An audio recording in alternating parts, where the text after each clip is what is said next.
All right, and we are live. Welcome back to the Manga Panel, Kenichi Chapter 266. Got your usual hosts, your boy Cynic. I got Yo, Justice. Yo's. I got Seckatai. yo. And we got Djinn, aka Not Your Daddy. You know who it is? Oh man, And that's how never gonna not be funny. how's everybody doing? You know, man, living it up, doing what they do. Psyched as heck to talk about this arc of Kenichi because my God, my man, my man went from zero to the motherfucking hero. Man, listen. I think this might be my favorite arc to read. Like, someone who's slowly remembering all of the what the rest he's read, I think this might be my favorite arc in the series. Coming from someone who did not know this part existed, I have to say, like, this was wild, dude. I never could have imagined that it was going to go in this direction. The anime, like I was saying, originally, man, the anime, it don't really do this man justice. So I name drop just now. Hey. But seriously, like the manga is so freaking good, and I am so glad that like we'd ended up deciding to read this because I would have been missing out. Any other preliminary opinions that want to be shared? No, I have to definitely agree. I mean, it really, going from what we said last week, where everyone was pretty much like, oh, this is about a six, 6.5. It was pretty good, but we'll have to see how the rest of it is. I feel like now I'm vindicated in the idea of saying, like, hey, it's gonna be worth it because it's gonna make everything that happens after this justifiable. He doesn't just go from like ass to suddenly OP. This isn't like an isekai anime. I'm a normal guy, get hit by a bus, and now have an OP ability. Everything that happened in that first arc or first couple arcs that we read it justifies everything that's happening now. Yup. God, that's so exciting. Sir Justice, your opinion. Yeah, I mean, so many awesome fights, so many great moments. If Yes.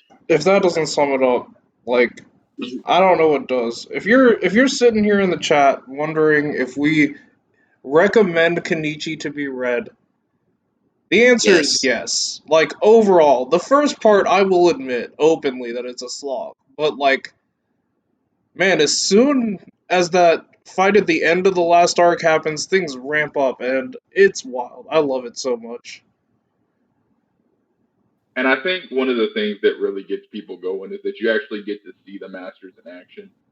In that first part, you do get to see a little bit of stuff here and there, like Sakaki helping out here, or Kisame helping out there. But it's really just kind of tutoring things, and they have no sense of like how strong the masters are. But in this one, they really play no game, showing just how crazy the masters can get with some of the stuff they can. Sir, yes, sir. All right, you guys ready for a bit of a breakdown then? Absolutely. Because there was a lot of cool stuff, and man, so story starts off immediately. Kenichi decides he wants to get involved with his karate master in his world, and man, there are a couple instances of that where it's just It's just crazy. Anyone can cut in here. So I oh, think. go Oh, ahead. I'm sorry. You can You go got ahead it. if you would You got like. it, Jim. You got it, Jim, man. You got it. Okay. So one of the things that I think really capitalizes in this part of the story, and it's going to become a reoccurring theme, is how having a master or having something to emulate really drastically increases all these disciples' ability. So you first see two characters who really get a genuine, you physically see what they look like masters. That's going to be Takeda, and that's going to be, I believe his name is Suji or Mophead. Seeing where they were to seeing where they end up in these couple of first chapters and later on for Takeda really makes a difference. So back before we mentioned how, Mophead gets punched one time in their last fight, and he's just done. That's it. He got punched one time, and it's over with. And he had no training or nothing else. You could argue, and if anybody wants to disagree, let me know. He was about as strong as Takeda, maybe a little bit stronger. The only thing that would make me feel like he was anywhere stronger was the fact that he had no martial arts training and it was all just street smart training. See, What do y'all think? So I don't know about that for Suji though, because Yep. either that or it's either that or they overuse that gimmick because Berserker's supposed to be that. The only thing they I said would about agree with you. Suji, the only thing they said about Suji specifically in his fighting style is that he is used to fighting, not that he has had no formal training. So let's go with the word little formal training. How about that? Okay. Because they did make it clear that his technique was nowhere near as good as Kenichi. Kenichi had less than a year training. If you say so. Like, I'm not going. It's only been like 4 weeks, but I'm not going to confirm or deny that statement. To me, Suji seemed like a guy who learned how to fight somewhat and then fought in the street more often. Which is like Well, that's why I said at closer. least a little bit of training then. Just That's a little. fair. That's like closer to the Berserker side of the spectrum where it's just like, man, this dude's a genius and he's never had any formal training ever.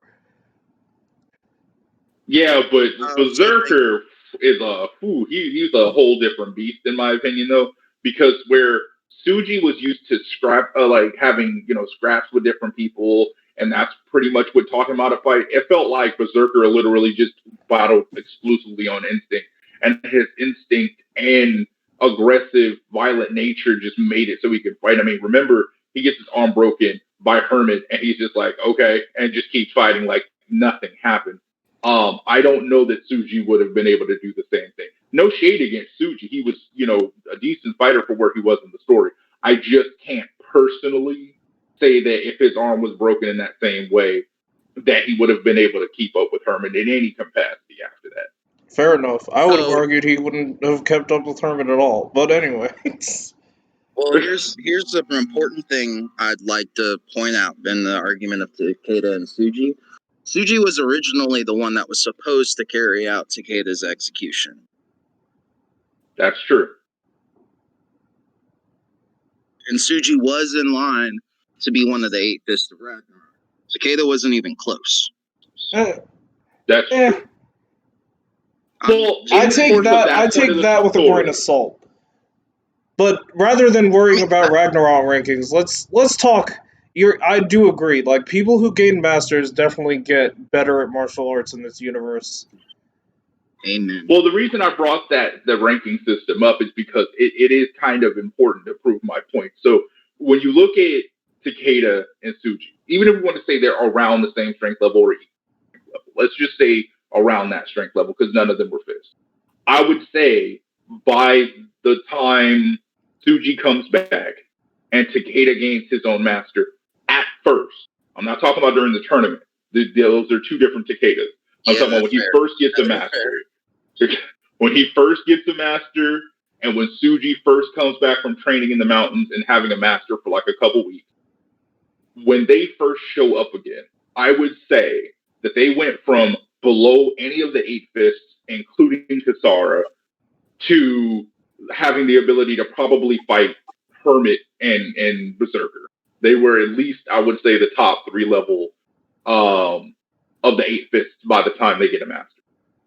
And that's a large leap of strength. That's fair. I would say that they definitely got 8 fist level by the time they got their training. I'd argue that we didn't see enough of Mophead to like say he's that high, because the only reason he won that fight against Kenichi is because Kenichi's like not. It was plot. Let's be honest. It was plot because it has no bearing on the story. Yeah, if he was like, "All right, nothing happens." I beat history's strongest disciple. Now I'm the best, and I'm gonna hold that dub and walk away." Yeah, he's really that dude who plays you in a fighting game, and you beat him 10 times, and he beats you once by mistake or because you let your guard down, and he's like, "I'm the master. I'm never touching this game again. Sayonara. I don't know who you are. I've never met you before." Look, it's like this though. It's like this. You gotta keep it 100. Like that, you can't say that man wasn't smart. He recognized what it was with Kenichi. He was like, "Oh, I got my victory. Let me be smart." Yeah, and left and up out of here. And I mean, let's take a moment to actually highlight that fight in that instance. Kenichi had Tsuji dead to rights even after he came back with all that training. Now Tsuji was showing himself to be quite impressive, but Kenichi literally like not even trying. He's like, "Man, I could have beat your ass like 3 times by now. Like it's over, bro." And like, he says that very specifically. Like you say that verbatim. That's literally what he says. I just want to be clear about that. It wasn't implied. It was like, I literally could have beaten you 3 times already. I don't even feel comfortable fighting you anymore. He looks over to Akisame and he's like, "Bruh, come on, Akisame, can't we call this? Like, this is a joke." And Tsuji said, "All right, bro, I ain't done yet." He's wobbling over, master. Come on, bro. This is a dub. Let's stop. It's over. Tsuji said, "Yeah, I'm going to touch you. I'm going to touch you one time before this fight's over. Guess what? Go to sleep, Kenichi. Go to sleep." And that's why I say Kenichi was cocky. Yeah, and that's okay. I don't think that's cockiness. I think that's Kenichi's gentle heart and naivete, which is like a really big. It's a really big theme throughout the entire series, right? Like, it goes all the way into the final fight, and I can spoil it for you beyond. That's fair. I'm just saying, because I mean, they even make a point to be like, Akisame he's got a big head now and stuff. Yeah, it's like, you know, he just beat Odin. I think this point before or after he fights Boris? I think it was after. This was after he fought Boris. And after he fought the Chinese martial artist, too, the girl one. Are you talking about the drunken fist? I want to bring up that fight, because it's important. Spark. Yeah. Yeah. So he defeated Spark and he defeated Boris. Alright, so like, to quicksand the story up until that point at least. After Kenichi, like, Kenichi and the Shinpaku Alliance defeat all of Ragnarock or assimilate them,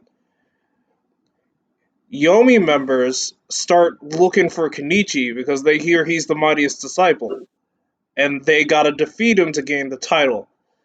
So Kenichi is fending himself from all these different martial artists from around the world who are practicing different arts. And it is important to note that at first he's not aware. Yeah, it's true. He wasn't aware of the whole thing at first. His masters knew all about it, and I think Miyu even knew before she told him. Knew. Yeah, she did, because she was like, "I was afraid this was going to happen." Like, literally. Because Kenichi's getting jumped in the streets at this point by, like, random strangers. Like, oh, yeah, because everybody wants that title. "Oh, I heard you the strongest, bruh. Come on, squad up. If you the strongest and I beat you, that means I'm the strongest. And you look weak as fuck. So let's go. I don't give a fuck that you beat Odin. Let's go." And to be clear, this is his master's fault, ironically, because although, yes, he did beat Ragnarok, Ragnarok is not like a world household name that everybody knows. They are a district name. People know them in the school district. People know them in the neighborhood. They're strong, but they're not like world-renowned fighters or anything. The reason that he's considered the strongest is twofold. One, he's being trained by what is considered, quote unquote, the strongest living masters. And I say quote unquote because obviously that's going to be debatable on who you ask, but they are considered the strongest school. And then also on top of that, he's their only student. So since he is being trained by the strongest, then technically speaking, he should be the strongest as well as the only sole and quote unquote best disciple of theirs. Okay, another point to point out is Nijima, because like you said, like Ragnarock's not like world renowned, no, and his masters are responsible for the Yami Yomi thing. Him being their disciple literally puts him in danger from them. But Nijima, like, because there were still street thugs that were like, yeah, nah, I'm about to, I don't give a fuck who you are. Let's go, squat up, bro. I'm about to kick your ass. You're not wrong. Man, but Nijima, though, in this whole arc, I love Nijima, dude. Like, I love him as a character. He's just fantastic. I respect how he is written. I don't like him as a character. And I do think that it's an important differentiation because for me, Nijima is definitely the character you love to hate. However, and I do mean exactly how I say this, he is the pinnacle of one of the ideas I have that the king does not have to be as strong as his troops. And this is something that I had told Sek before, is that a lot of shonen, what will happen is that the leader is always the strongest person, or the person who's in charge or first in line or whatever. They're always the strongest. Stairs every Digimon series ever. I'm just saying though, like, and the only problem I have with that idea is that typically that's not true. That like a king of a nation is not the strongest. The captain of the crew is not exclusively the best sniper or the best whatever.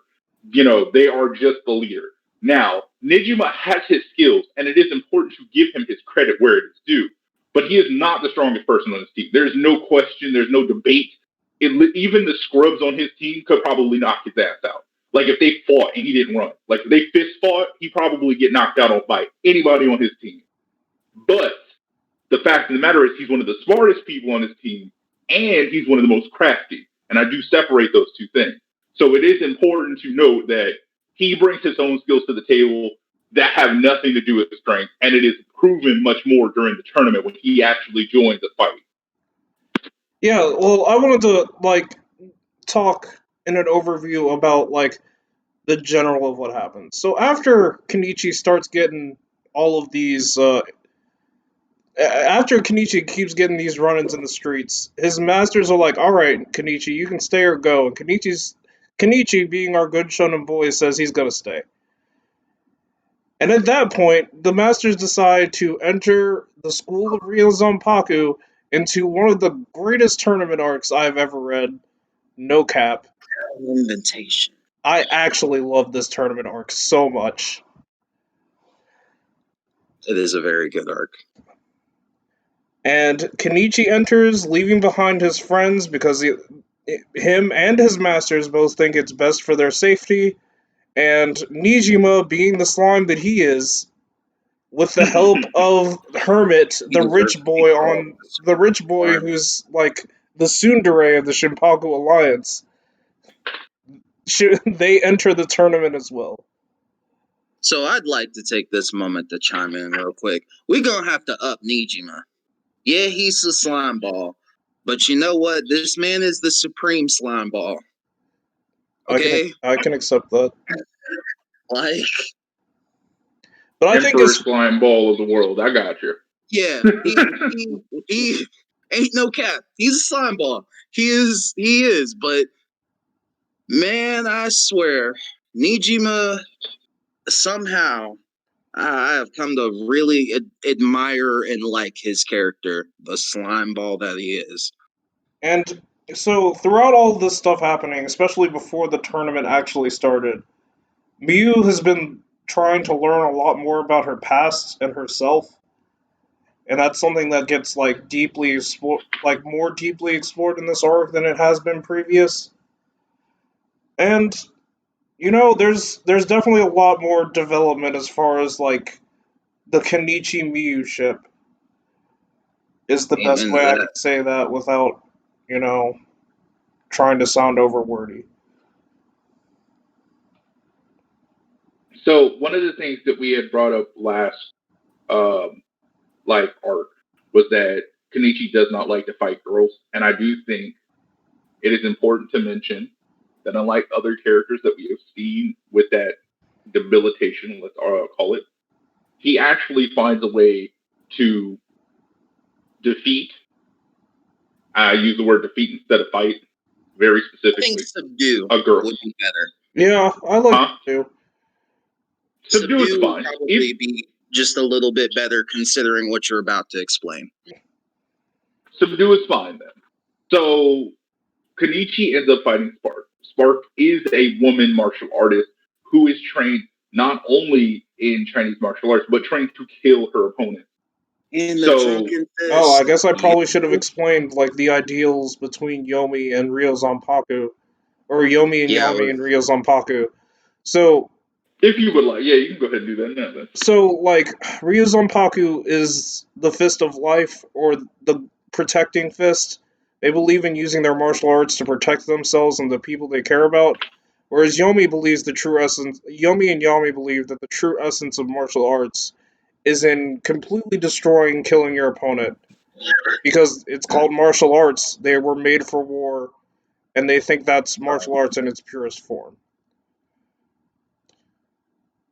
And defeating Kenichi is one of the ways of proving that. Because the idea is that if Yami and Ryo Zanpaku fought, that the damage would be too devastating. And so to keep themselves from fighting, they're pitting their disciples against each other to prove that the philosophy and martial arts both are the truest forms of those things. So that's why the disciples fighting is so important. And that's why it's so important that masters don't interfere in disciples' fights. It's basically like an Exactly. arms race. Like, we don't want to escalate to World War III with our fist, you know? You're not wrong though. If the masters were nukes, all the disciples are conventional weaponry. All right. If the masters are nuke, then what is elder? We'll get there. All right. I was about to say, no, we don't want to deal with master. That's a old, conversation later. older. Now, Yeah, Ganryu anyway. X though. Ganryu X we can talk about. That is just yeah. a segment. That is just a segment. Garyu X. Yeah, we're gonna leave that to him. In the spring of his youth. But with Spark, she is going to fight Kenichi to the death. So it is the reason that I feel that that's so important is because when he fought girls before, none of them were coming for his life. Kasara wasn't coming for his life. The Valkyries weren't coming for his life, so on and so forth. This was never a life or death situation. However, in this fight, this is his first. Not only am I fighting a woman, but also she's coming to kill me. So we have seen her fight up until this point. Not just scrubs, but we've also seen her fight people from Rio's. No, I'm sorry. The Shinpaku Alliance. I'm sorry. The Shinpaku Alliance, and she's definitely stronger than most all of them, if not all of them. Yeah, she took Kenichi's down the able- fighting sumo sect, right? Yeah. Huh? The sect led by Thor, she took them all out. Yep. Oh yeah. Yep. Mm-hmm. Yep. Dude is 490, by the way. 490 and most of it muscle. Mm-hmm. God. So she's no joke, but Kenichi is able to use both the move we've seen before to mimic his master. So he goes Ecchi mode to fight her so he can grab her easier. And also he uses jujitsu moves to subdue her. But he never goes in for, I don't want to say the word kill because that's too on the nose at this point. Strike. But more like he doesn't. He never strikes Uh-huh. women. Yeah. Like, he or never breaks throws any a of her punch or a limbs, kick because at them. he has a chance to break any of her limbs too. Because, like I said, he's using jujitsu moves and stuff to like get her in holds that would, at any other point, have broken her arm if she struggled. But he didn't. So he was basically showing her, like, dude, at any time I can beat you in this fight. I do not want to kill or hurt you more than is necessary. And she just ends up admitting, like, dude, you beat me twice in this fight already. I got my can't pride. as a martial artist, huh? I said she was like, I got my pride too. And that's what I was gonna say. She was like, my pride as a martial artist cannot take. If I kill you right now or beat you right now, it wouldn't mean anything because you've already beaten me twice. I'm not stronger than you. I can admit that readily right now. And that was the end of the fight. So it is important to show here. Well, yeah, a fight. But came right out the woodwork and said, "Bitch, what?" Bah. Yeah, Actually, but that wasn't a fight either, though. If that's the case. Do you guys just want to talk about the fights in general, since like that's the bulk of what's important in this arc, and they're what I'm really hyped to talk about. I want to ignore maybe one or two fights in the tournament that I don't remember, but other than that, like, those are mostly the scrub fights anyway. They're about people who would know actual name. Yeah, most of them. Like, so as far as Yomi is concerned, freaking Boris, man. He got the order to like attack all the dojos in Tokyo from the leader of Yomi, and he was just like, okay, and he never got the order to stop. And he's militant. He's from Russia. If that wasn't, stereotypically obvious from his name. He ends up at Ryo Zanpaku. So he tries to take over their dojo. Mind you, these are all like Yomi students are like Yomi. All of them are like are like 20 or under.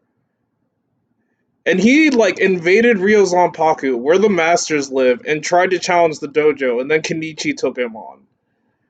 And Kenichi, I don't want to say he handed it to that man, but he put a hand on Miyu, and Kenichi was not okay.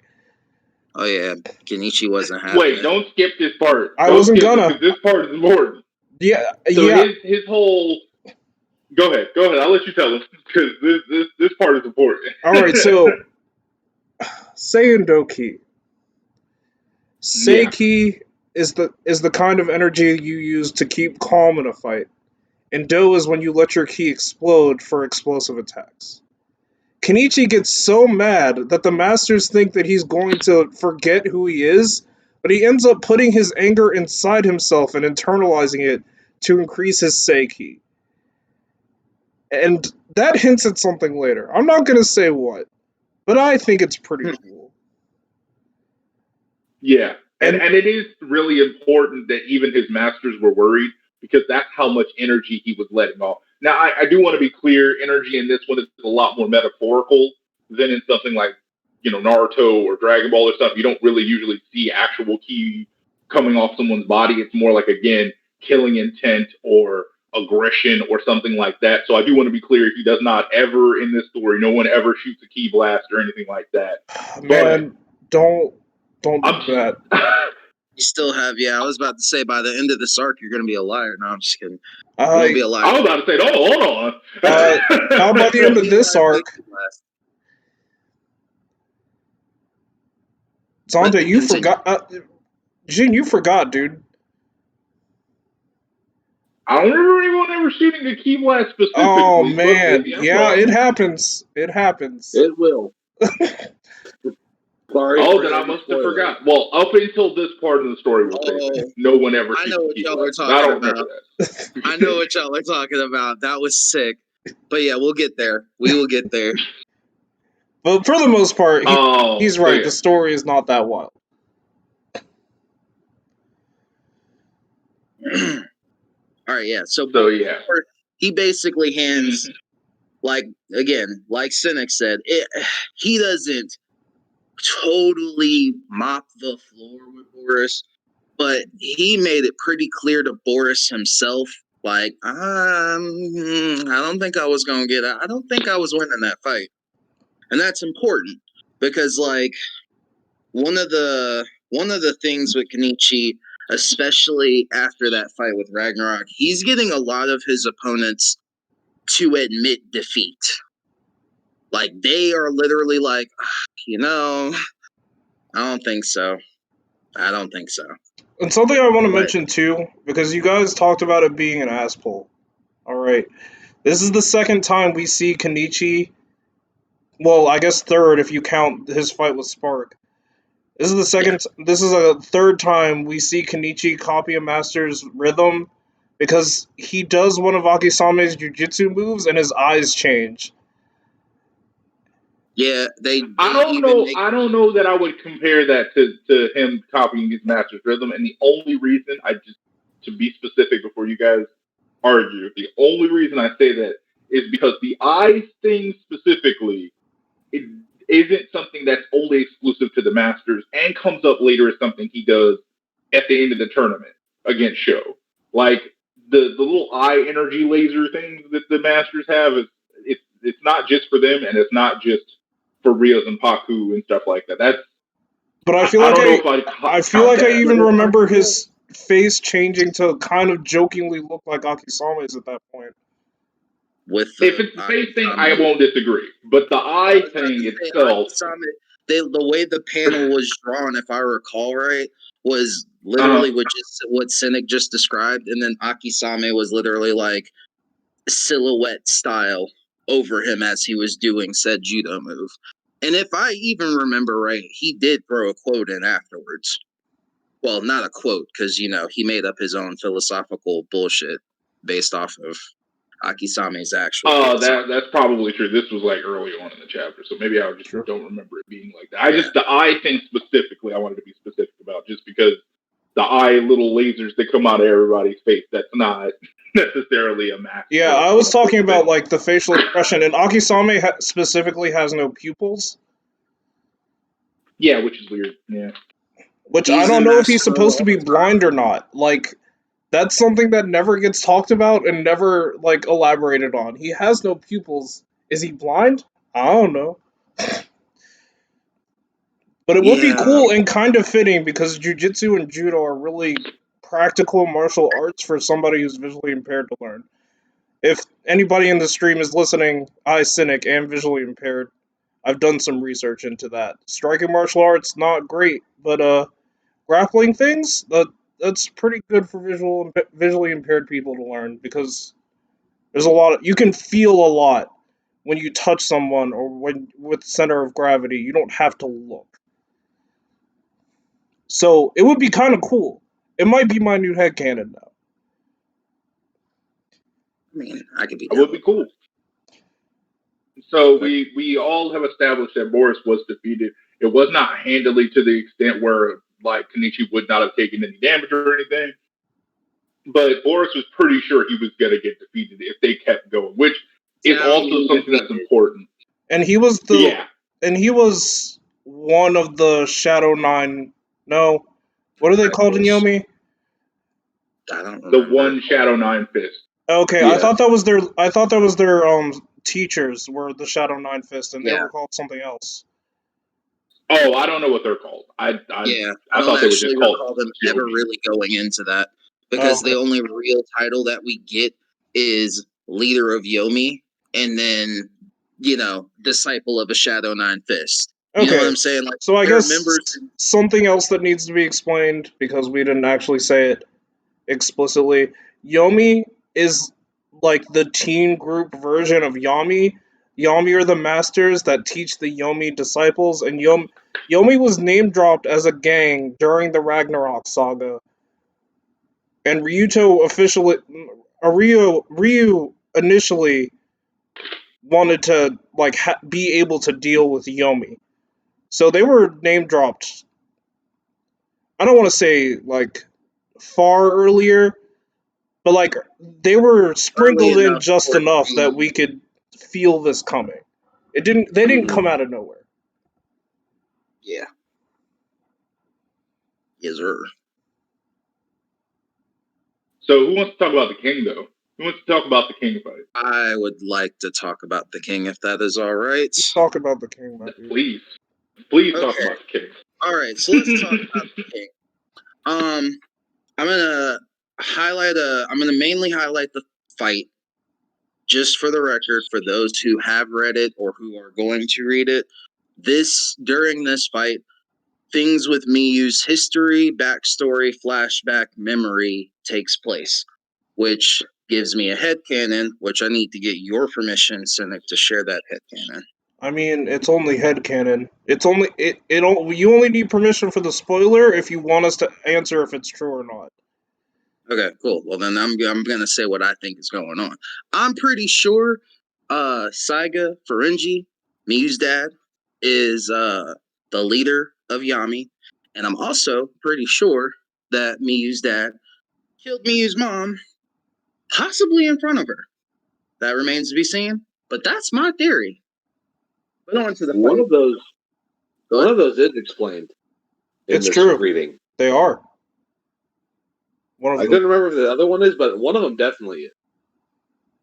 Yeah, I mean, I'm pretty sure. Like, well, I don't know if it's explained, but I know like they definitely go into detail with the memory. So like it's pretty clear that, you know, Miyu's dad killed Miyu's mom. I don't remember what Miyu's mom, like some of the pieces are a little bit weird for me. Because I'm like, I don't know how much of this is headcanon, but still. Onto the fight with King. So King. He is a prince from, do y'all remember the country? It's a It's a small. small country in Tibet, I think it was. It's a small country in Indonesia. Indonesia, if I'm not mistaken. Yeah, Tibet is where Siegfried goes to train. The boy, the lad, the legend. Anyway. The man. But yeah, so he's a prince, or rather not a prince, he's a king, because he is a king. Of this place. He's coming for Kenichi's threat. So, a couple of things about our Bro, we setting. are losing you pretty hard. You sound like a man in a fishbowl. I sound like a man in a fishbowl. Kind of. Your audio quality is dipping in and out. That's weird. Ugh. Is it still dipping in and out? No, you sound fine now. I was like, I don't. Maybe I just got to scoot up closer to the computer. That's All probably right, it. so they're in the mountains, in a snowy mountain, like it's a ski resort that they're in. So, highlights of the fight, basically like Kenichi and Miyu get lured into this trap because King Boy is like, I'm gonna rent out half the mountain and we're gonna do this so that we can catch Kenichi. They catch Kenichi and Miyu. Kenichi does some cool stuff, beating up some of the servants, and then they escape. And then the real fight starts. So this man barefoot in the snow is chasing Kenichi barefoot. And his martial arts style is like resemblant of Wild Beast. It's a real martial art. I can't remember the exact name of it. If either one of y'all want. I want to say it's a lot. I googled it when I was reading it. It's something a lot, like you said, yeah. Yeah. So it is a really cool looking martial art. They do like in the illustrations, you see like one of the king's attacks, it looks like a freaking tiger or a panther. Pause. Like, go ahead. It's I don't know how it's pronounced, so excuse me for the pronunciation. But Is it Pincoxalot?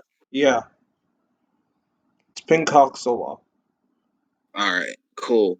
So you see this king do an attack on Kenichi that I can't remember if Kenichi. I don't think Kenichi fully blocked it. But it's important that because he basically resembles a wild animal. I'm gonna fast forward a little bit. Basically, another point in the fight. They are fighting on a icy snow stairs, basically. And the king is at the top, and he's so confident that he can beat Kenichi. He's like, I'm not.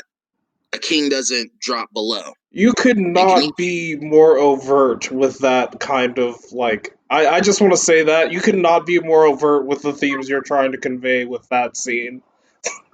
Like, the king on the top of the stairs and Kenichi being on the bottom. Like, it's good, but there was no subtlety about it. Not at all. Well, it wasn't. I do want to be clear. It wasn't even meant to be subtle either, though. And the reason I make that point is because where you can say like a fight from Naruto, where you have Naruto fighting Neji, and it's genius versus hard work. You can argue that there's some subtle themes to that, but this wasn't subtle. This dude's literally a king, and Kenichi is literally a peasant in comparison. And I don't mean that by rank. I mean he's just an average salaryman's son. He's not anybody of importance, anybody of value. He's not like Hermit, where Hermit had a rich father or something. He has no equivalent to this king. So it's like none of this was supposed to be subtle. This was all very distinctly, everything was literal. From the two characters being a king and a peasant to the steps being the king is on the top of the steps and him being at the bottom of the steps. All of that stuff was supposed to be very specific and distinct. That's why I think it wasn't. There was no reason to be subtle about it. I mean, I was just making a joke at the author's expense, man. I'm sorry. Oh, okay. No, it's fine. It's just because I know, like, sometimes you can argue, that could have been a little bit more subtle, a little bit more like hush hush. No. You're showing me, not telling me. But we can talk this about. One was like, nah. We can talk about subtle in a minute, but this, I do not think this author does subtlety well. I will say that. That's what I was going to say. I can feel that. Subtlety. But wait, what'd you say, Justice? I just don't think he wants to be subtle. Like, I feel like he is very upfront with what he's putting out there, and I like it. It is shonen too, so that probably helps because it was originally intended for young men. Naruto spoiler: Obito is Toby. Oh no! How dare you? I've only read the first arc. No, I'm kidding. But yeah, you were saying about the king. You can continue. I'm sorry for that tangent. Oh no, y'all are good. Y'all are good. Good times, good laughs. But so basically, long story short, Kenichi shows the king what's what. He says, "You're not gonna get past me or above me because I'm a king." Kenichi says, "Bitch, please. I don't know what you smoking, but I'm about to put your ass in the grass." Now it doesn't go smoothly. I want that to be. It's not. This isn't a Boris situation where Kenichi like pretty soundly defeated him. It was a struggle, but he does it. And a funny thing, back to the king. After he's defeated, his master is like, "Bitch, I'm gonna discard you." And Kenichi, you know how Kenichi is. He's a kind heart, So Kenichi tries to save this character, and the character's like, "Nah, fuck your kindness, because I'm a king." He goes to his death with the, "Nah, bitch, I'm a king." And that's the end of the king that we know. Man, the master, though, like, two things about him. He bites into a raw pineapple. Yeah. Just no fuck. The whole skin. Like, this man, Which I said before, and I will say again, that part right there is one of the most unrealistic things in the story. I could suspend my disbelief for a lot of things in that story, bro, including fist fighting tanks. But biting into the skin of a pineapple, I don't know if you've ever accidentally gotten a piece of the skin of the pineapple in your chin, like in your throat or something. Oh my god, that shit hurts. It is not. That's not a fun time. So for him to just be eating it casually and talking and everything else, like it's an apple. Like it's an apple, literally, dude. Nah, fuck all that, dude. That shit's wild, dude. You can train your outsides all you want, I understand, your fists, your knuckles, your bones, your everything like that, your skin being all toughened and all that from, however many years of training. But come on, bro. You're like throat, your stomach. I don't know, man. What training was he doing? He trained his teeth. Like, damn, dude. So are you done summarizing that fight? Yeah, that's the summary. It is cool that also his master literally shouts and creates an avalanche to, bury his student. Yeah, he tells him he may be a king. He tried to do Kenichi too. God. Oh wait, yeah, he did say that. Please repeat that. He told that kid, "You may be a king, but I am a god." And proceeded to bury him. Verbatim. Man. Alright, so something I feel like is really important to note about that fight, well, it's not really about the fight, but what happens during this whole crisis is that Miyu is not doing well, like at all. Yeah, Like- I didn't know if you wanted that to be gone into because that's a whole side. Well, I think it provides a lot of context for the next event. Ooh, yeah, you're right. Go on ahead. Tell it, Cynic. So Miyu is not good in snow or snowy mountains in particular because plot illness, because trauma actually, because Yeah. we keep seeing flashbacks of what is very safely to assume is her mother trying to protect Miyu from someone who is very easy to assume that is her father, and Miyu's mom dies in front. We can only assume that Miyu's mom dies in front of her, and that's a traumatic experience that happened while she was super young and on in the snow on a mountain. So whenever she gets that way, she starts feeling really sick. So she was not at 100% to help Kenichi like deal with a lot of the rough. She wasn't even at 20%, dude. Like he was not well. She had a Still She was fever. hopeless. She was sick. When Kenichi was trying to fight the king, he locked her in the bathroom, and she very like specifically had a flashback of what happened to her mom, and she was really afraid that Kenichi was going to lose him. Yep. It was rough. It was very rough it was rough to see. I know a lot of people cannot Oh, go relate ahead. I'm sorry. to like experiencing trauma, but that I'm not saying it was hard. No, I'm not saying it was bad to read, but it was kind of hard to read. Like that experience Rough. just doesn't seem, man, Even remotely pleasant. like Man. And like I think it's the chapter after that, or like just a little bit after that, when she's like trying to talk to him about it, as you start like shaking and like about to have an anxiety attack, and she's just like hugs. Yeah, Kenichi's character growth and man meter this arc, man, it takes a sharp turn for the up. Like Kenichi is the freaking man. Remember his goal in the first arc? He specifically states, "I want to be strong enough to protect Miyu." Well, in this fight that we just talked about with the king, he technically did that. That's the And first. it won't be the instance. last time. Yeah, definitely won't. Speaking of But that, because that whole fight initiated with the king saying, "You don't look like a peasant. What are you doing with him?" Which I mixed up with another arc that I think is coming later. But anyway, But yeah, so that is basically the summary of what happens with the fight with King, which brings So us to before our we move next. on, Go ahead. before we move on to the tournament and stuff, I do want to I wanted to say talk about one the stuff thing, before the tournament, though. or even before we move past this part, because I think this part personally is where I get a little bit of an issue with his master. But I got a bone to pick with him.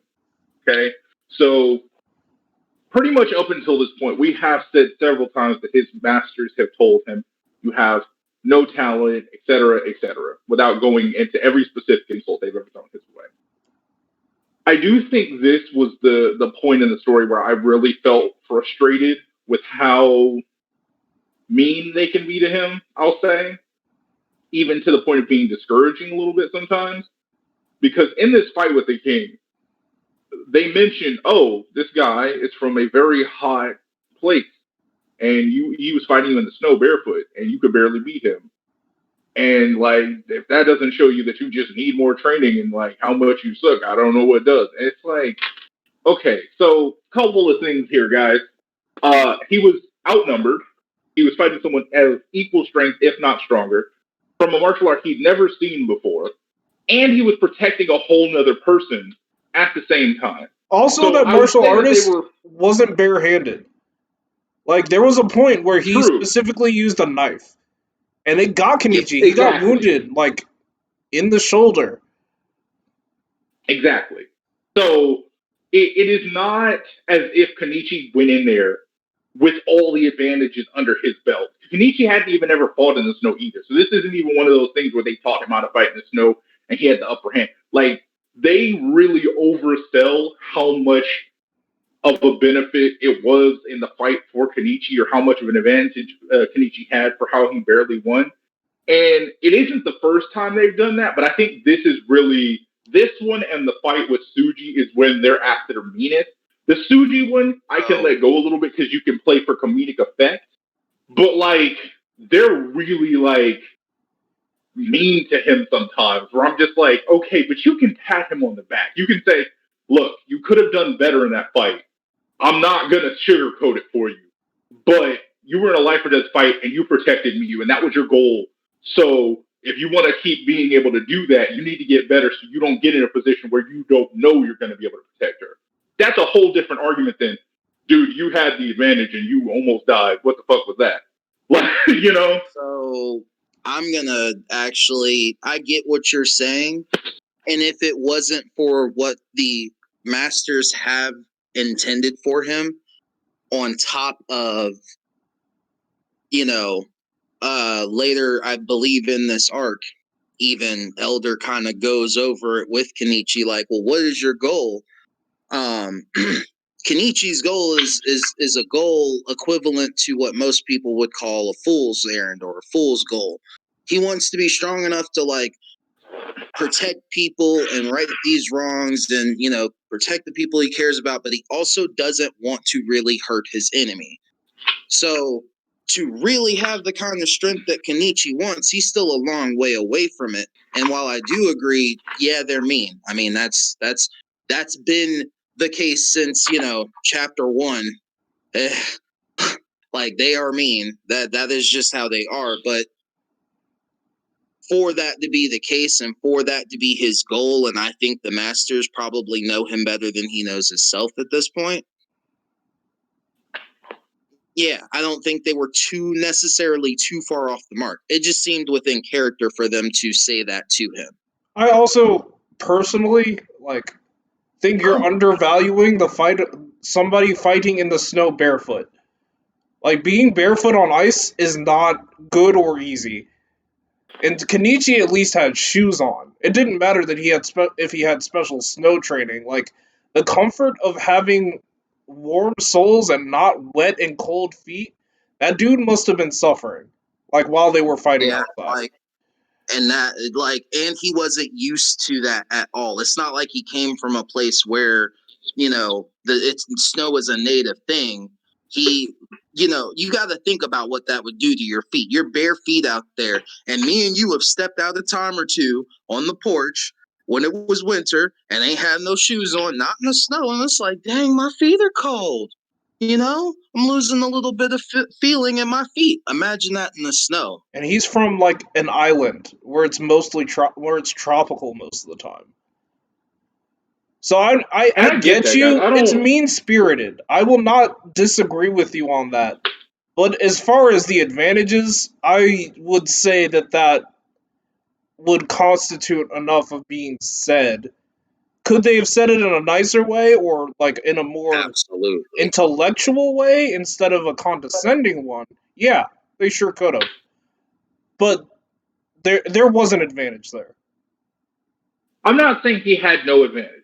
That's not really what I was trying to say, because I do recognize and beyond reasonable doubt can admit that fighting his enemy when his enemy was barefoot did give him some level of advantage. And even if we take the barefoot part out, he wasn't wearing clothes meant for winter either. He was wearing his royal garb. So it's like, I'm not taking away that giving him a disadvantage. But when he has another 3-4 plus people helping him fight, and he has a weapon, and he has the high ground, and he's not protecting anybody, and he's trying to kill you, and you're trying not to kill him.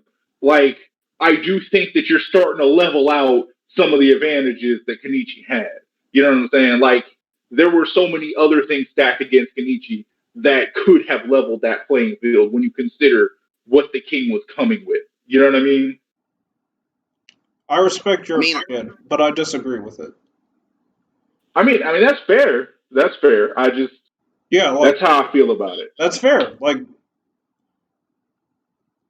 I really, really value warm comfort when you're trying to fight someone. That's it. Of And course.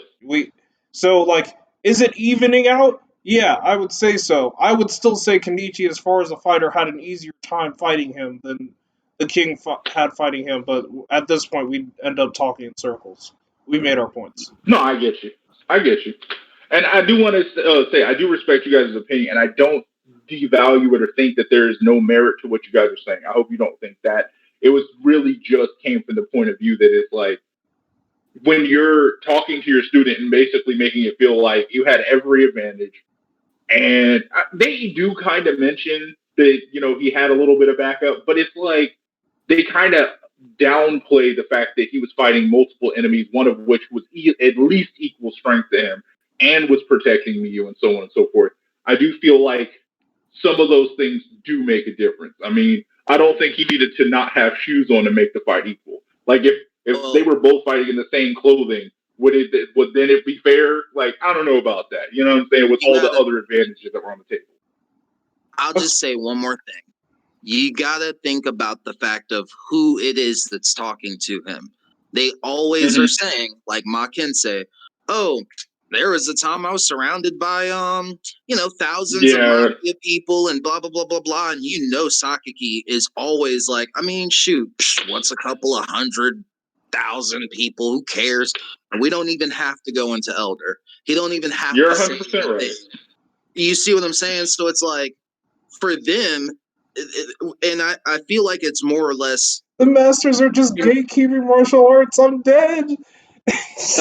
I mean, basically, that's what they're doing. And that's why I said I have a little of a bone to pick with them. Not because I think that they're bad masters, not because what they're saying is totally irrelevant, because I'm not going to say that. That is not what I'm trying to say.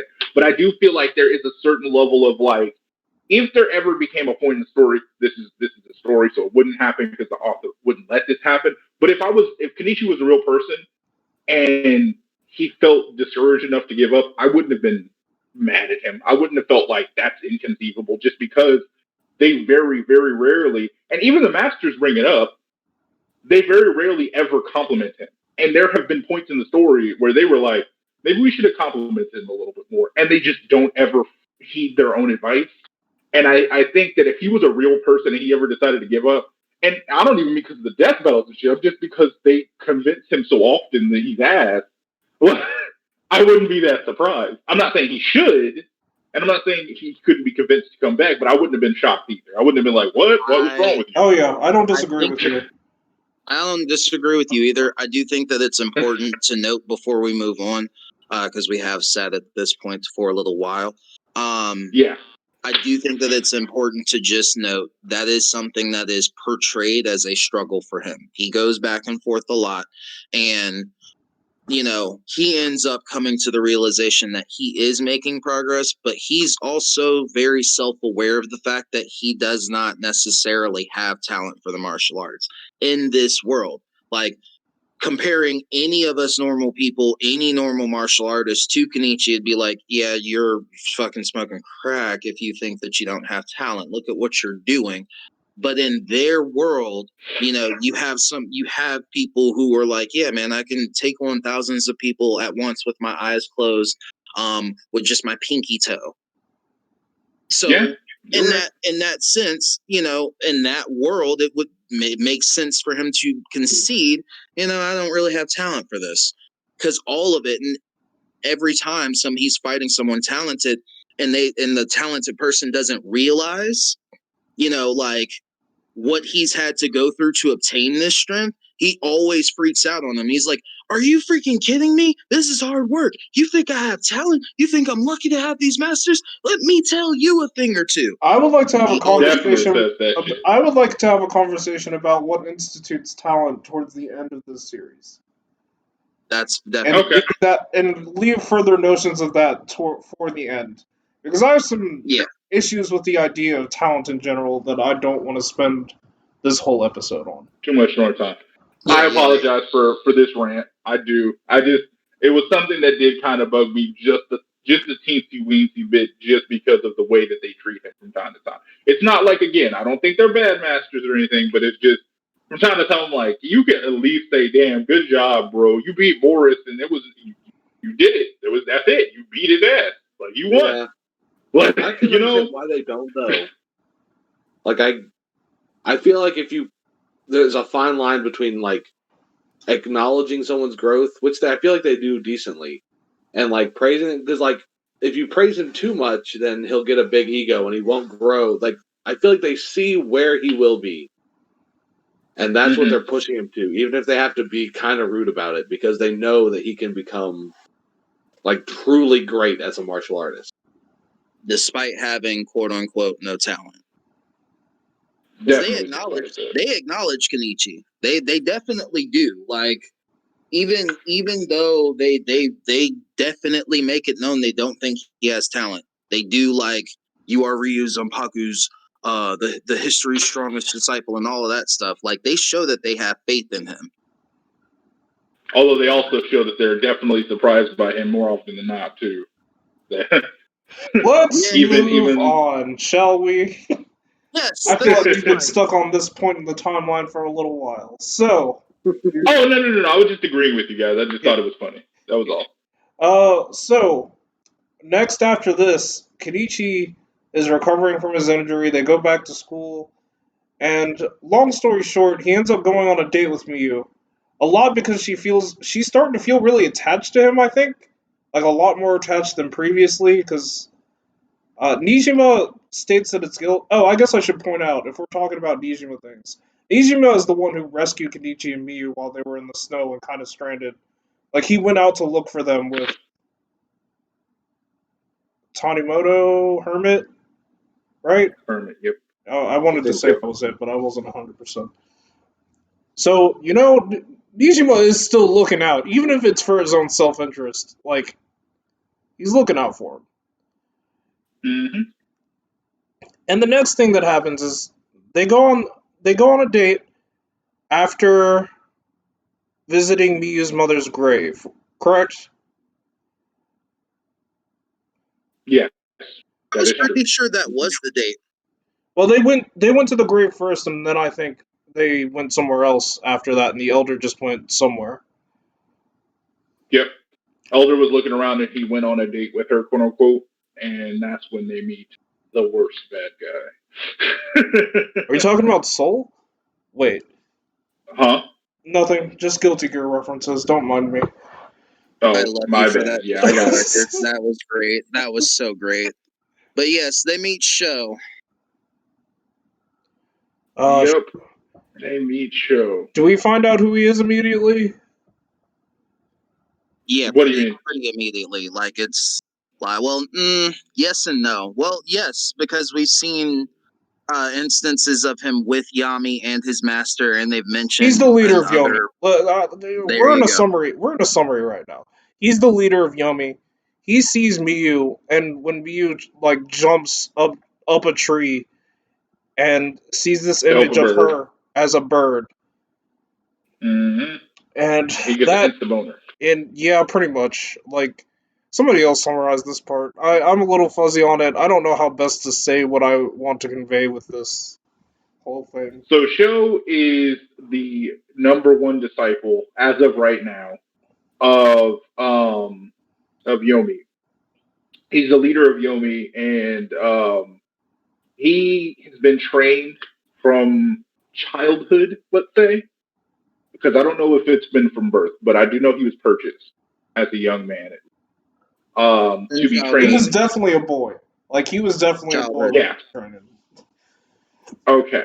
So during his whole training with Yami, or under Yami, I should say, he was taught the killing fist. However, there are hints that he's not completely convinced of this, and he feels like a bird trapped in a cage. Well, Miyu, to him, represents that freedom, and seeing her just basically flutter around like a bird gives him a raging hard on, and he's like, "You got to come with me, bro. I know who you are. I know who your dad is. I can get you more information on your dad, and we can fuck. It's all good, baby."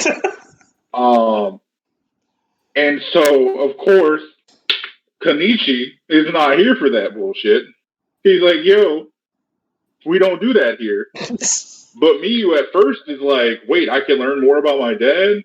I guess I can give it up, and just decides to leave with him for a second.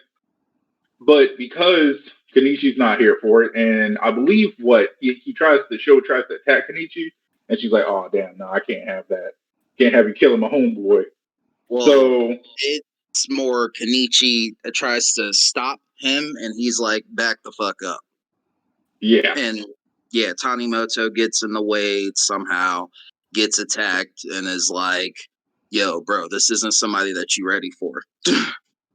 Yeah, he does make that clear. Oh, spoilers Yeah. for the first part. Tanimoto is Hermit, so if you hear those names getting used interchangeably, here you are. That's why. So basically one important this encounter, Kenichi manages to stop Miyu from going off with Sho, and it's basically by shouting, look, I might not be here yet, but I'm gonna be able to get strong enough to protect you. I'm going to protect you. Just believe in me, basically. And mind you, this and is touching right her titties. after. Yeah, well, no, That was later. That was later when she was in her Yeah, dome. We'll get there. Damn it. Yeah, that hasn't happened yet, bro. You But it is the most important part. But it is the most important part. No, that's later though. He probably thought it was. Let's just say he probably thought it was worth that kick to the face.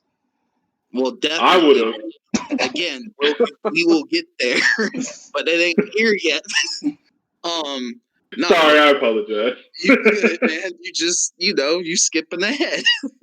But yeah, he does. Miyu's like, you know what? Nah, I'm not gonna do this. And it's like, fuck it, Sho. And then Sho's like, yeah, I'm gonna kiss you on the cheek because you my girl. Just so you know, we go into the dark skies together, which I think roughly translates to we gonna fuck. But yeah, who knows? A little bit of column A, a little bit of column B.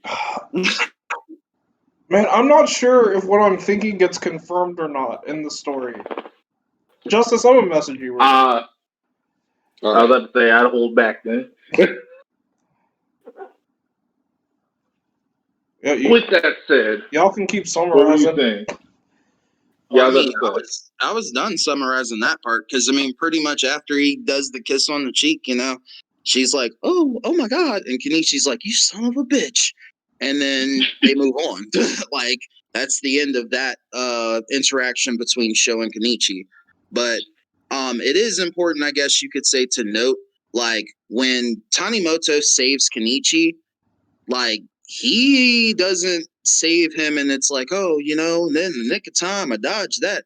He takes some serious damage. Like this dude with his hand cuts up Tanimoto's clothes and at least draws blood from his arm. So yep, it's Kenichi would have got hurt real bad if Sho had got his hands on him at that point. So I don't remember what altercation happens next. So somebody's gonna have to. The next thing that happens is pretty much the tournament, but mostly there's that little arc. There's that little arc where like Ryuzanpaku ends up almost going bankrupt, and they teach a bunch of kids. Funny. Oh, it was so wholesome. But that's kind of like a side story. And I will take it. And right after Akisame's students, who all end up looking exactly like him. Yes, I was gonna say, literally. I have to take a moment to harp on this because, like, Akisame, Apachai, Sakaki, those are the 3 kid instructors, and as a father, like, it made my heart skip a little bit because I was just like, oh my god, these guys, what are they gonna do to these kids? The little mini Akisames was great.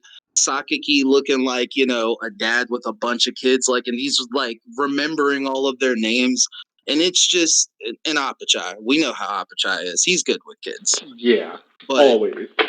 But like, it's just so great and funny, honestly, to see that these guys can teach without being ridiculously harsh, because they're dealing with little kids. And they managed to make these little kids' lives better through martial arts. So it is a little side segment, but it was a nice reprieve. it was a really nice and I think a good reprieve from all of what Yeah. had been going on. I even think as right. a father, I was just gonna say, as a father, that gave me flutteries. And even right before that, Kenichi like ran away from Ryo Zanpaku for a couple of days, and I think literally a couple, and stays at Hermit's house for a while. And Mew doesn't like snitch on him because Kenichi didn't tell anyone at Ryo Zanpaku that she almost left. Yeah, that is true. And it is interesting that Tanimoto and Kenichi have this like very clearly tsundere like type friendship, and Kenichi's just like, I'm not really bothered by your death threats, dude. I know that you ain't gonna do shit. So I mean, it has a lot to do with his little sister though, because honest to God truth, she's basically bullied that man and spending time with her so much that now at this point he's like become a dog with all bark and no bite. Like, not even to be mean to the cat, but like realistically, where before he was quick to beat up people and get really angry and aggressive, now he's out here setting out tea for Kenichi on instinct. Not even like he wanted to. He was just like, I'm just so used to doing it because your sister keeps coming and I'm not going to beat her ass, though. Yes, I won't beat your ass. Not even in Othello, Basically. apparently. Because Honoka, literally, because she's a genius. She's an Othello genius, and I was just like, wow, that's something that didn't really come up all that often, and then it did. Oh, Hanukkah. The fact that hold on. If we're gonna bring up the fact that she's a genius in that and how little it comes up, let's not forget that she took on Apachai as her disciple, and Akisume could barely beat him. Yeah, that was wild. Like, but that also happened before this. Literally. I was trying not to bring it up, or I thought we had already talked about it. That's wild, bro. That's wild. Like, he's supposed to be like one of the smartest people there, and he can't even handle Apachai at this point, barely. Which makes me want. He's being. That's the fight we need, bro. We need Honoka versus Akisame Othello. Bruh, I'm here for it. It ain't what you want, dude. She'd beat his ass, dude, and it wouldn't be funny. Oh, it would be. I'd love to see Akisame's face in defeat. Oh my god. All right. Notice he never challenged her. But moving Go on ahead, to the though. tournament. Yeah, I was gonna say moving on. The next significant part is what we all love, as Giga dubbed, tournament arc. Woo! Tournament. It's time to go. Let's go. Did we already talk about how the tournament ended up being that Ryo Zanpaku went on their own? Yeah. Okay. So that happens. There's this really cool panel where you see all of the relevant people like standing in front. I posted that in a couple of groups. Man, I love that panel. It's the team. It's the Universe 7 panel in Dragon Ball Super. You know, like everybody's there. You see all the dope people. You're ready for some fights, and that's what it is. Yes, sir. So basically, go ahead.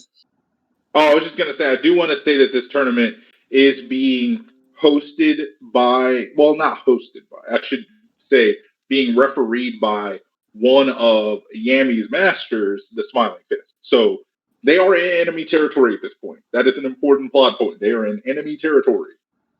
But it is also being hosted at Fortuna's Island, which is he works with Yami. Yami. So you weren't necessarily off the mark to basically say that it was being hosted by Yami. Okay. There was I just wanted to be specific. Member we met before this, but we glossed over that. Wait, what? There was another Yomi member that we met in like that last arc, because that's also when they go to the underground fighting ring. Oh, you're right. And see we skipped over that. But he didn't end up fighting them or anything, and he barely remembers them that well. So I don't know if that's as like big as with the Smiling Fist. Yeah, but one of the people he meets is his. Sorry, she's go ahead, his Justice. disciple. Yeah, you're right. I remember that, but it's just. I mean, I guess that's fair. I guess that's fair. Yeah, we did just kind of like gloss over it. I did forget that it kind of happened because it is like they basically, like, long story short, they go, Kenichi enters the underground fighting arena loosely through basically Takeda just got a new master. He's into gambling, has been using Takeda to get money, as well as part of Takeda's training. And so Sakiki's like, hey, you know what? That's a good idea. No, I'm Kenichi, pretty let's sure go. Kenichi's the one who put himself up Ask to him it. about it. You're right. But then basically Sakiki was like, before Kenichi could chicken out, he was like, you know what? That's a good idea. Let's go. And so Kenichi does some fighting in the underground arena. He wins a bunch of money because, he looks weak. And before the laughing fist disciple can actually fight him, Sakiki and Apachai are just like, yep, let's go. Bye, we're out. That's why it was kind of like, glossed over. But that's the very, very bare bones of what happens during that part. Yeah, because Don't forget that if we're going to bring it up, Sakiki uses them for his hockey now. Don't forget that. it's so true though. He just looked at a crowd and knocked all of them out. But the thing about the Laughing Fist disciple is this chick who probably should have been Latina uses lucha libre. All right, and she had fought and defeated 14 people in that ring before Kenichi noticed her. So that was pretty much her introduction to the story. Badass introduction at that. Now, her little quirk, because pretty much all of the characters have their little quirk, she loves attention. I'm sorry, she's addicted to attention. She needs to be the sole, position of attention at all times. To the extent that when Kenichi is starting to suck up some of the attention with the wins he's getting, she goes to challenge him, and that's the whole reason they leave. Because Saki's like, nah, the benefits do not outweigh the costs, so we're just gonna take our money and dip. Which honestly seems really uncharacteristic of Sakaki at this point. Sort of. He had to know. He seems either really super gentle or super, yeah, just do it. Just punch him in the face. But I would say, it's funny though, with hold on, go ahead. Justice was gonna say something. I assume he understands that Kenichi doesn't fight. He doesn't hit women. So he's like, oh yeah, you're not gonna win this. Oh yeah, that's right. I remember that being said on panel actually. Yeah, that's not an opponent that Kenichi could have afforded to. I don't hit women and jujitsu you.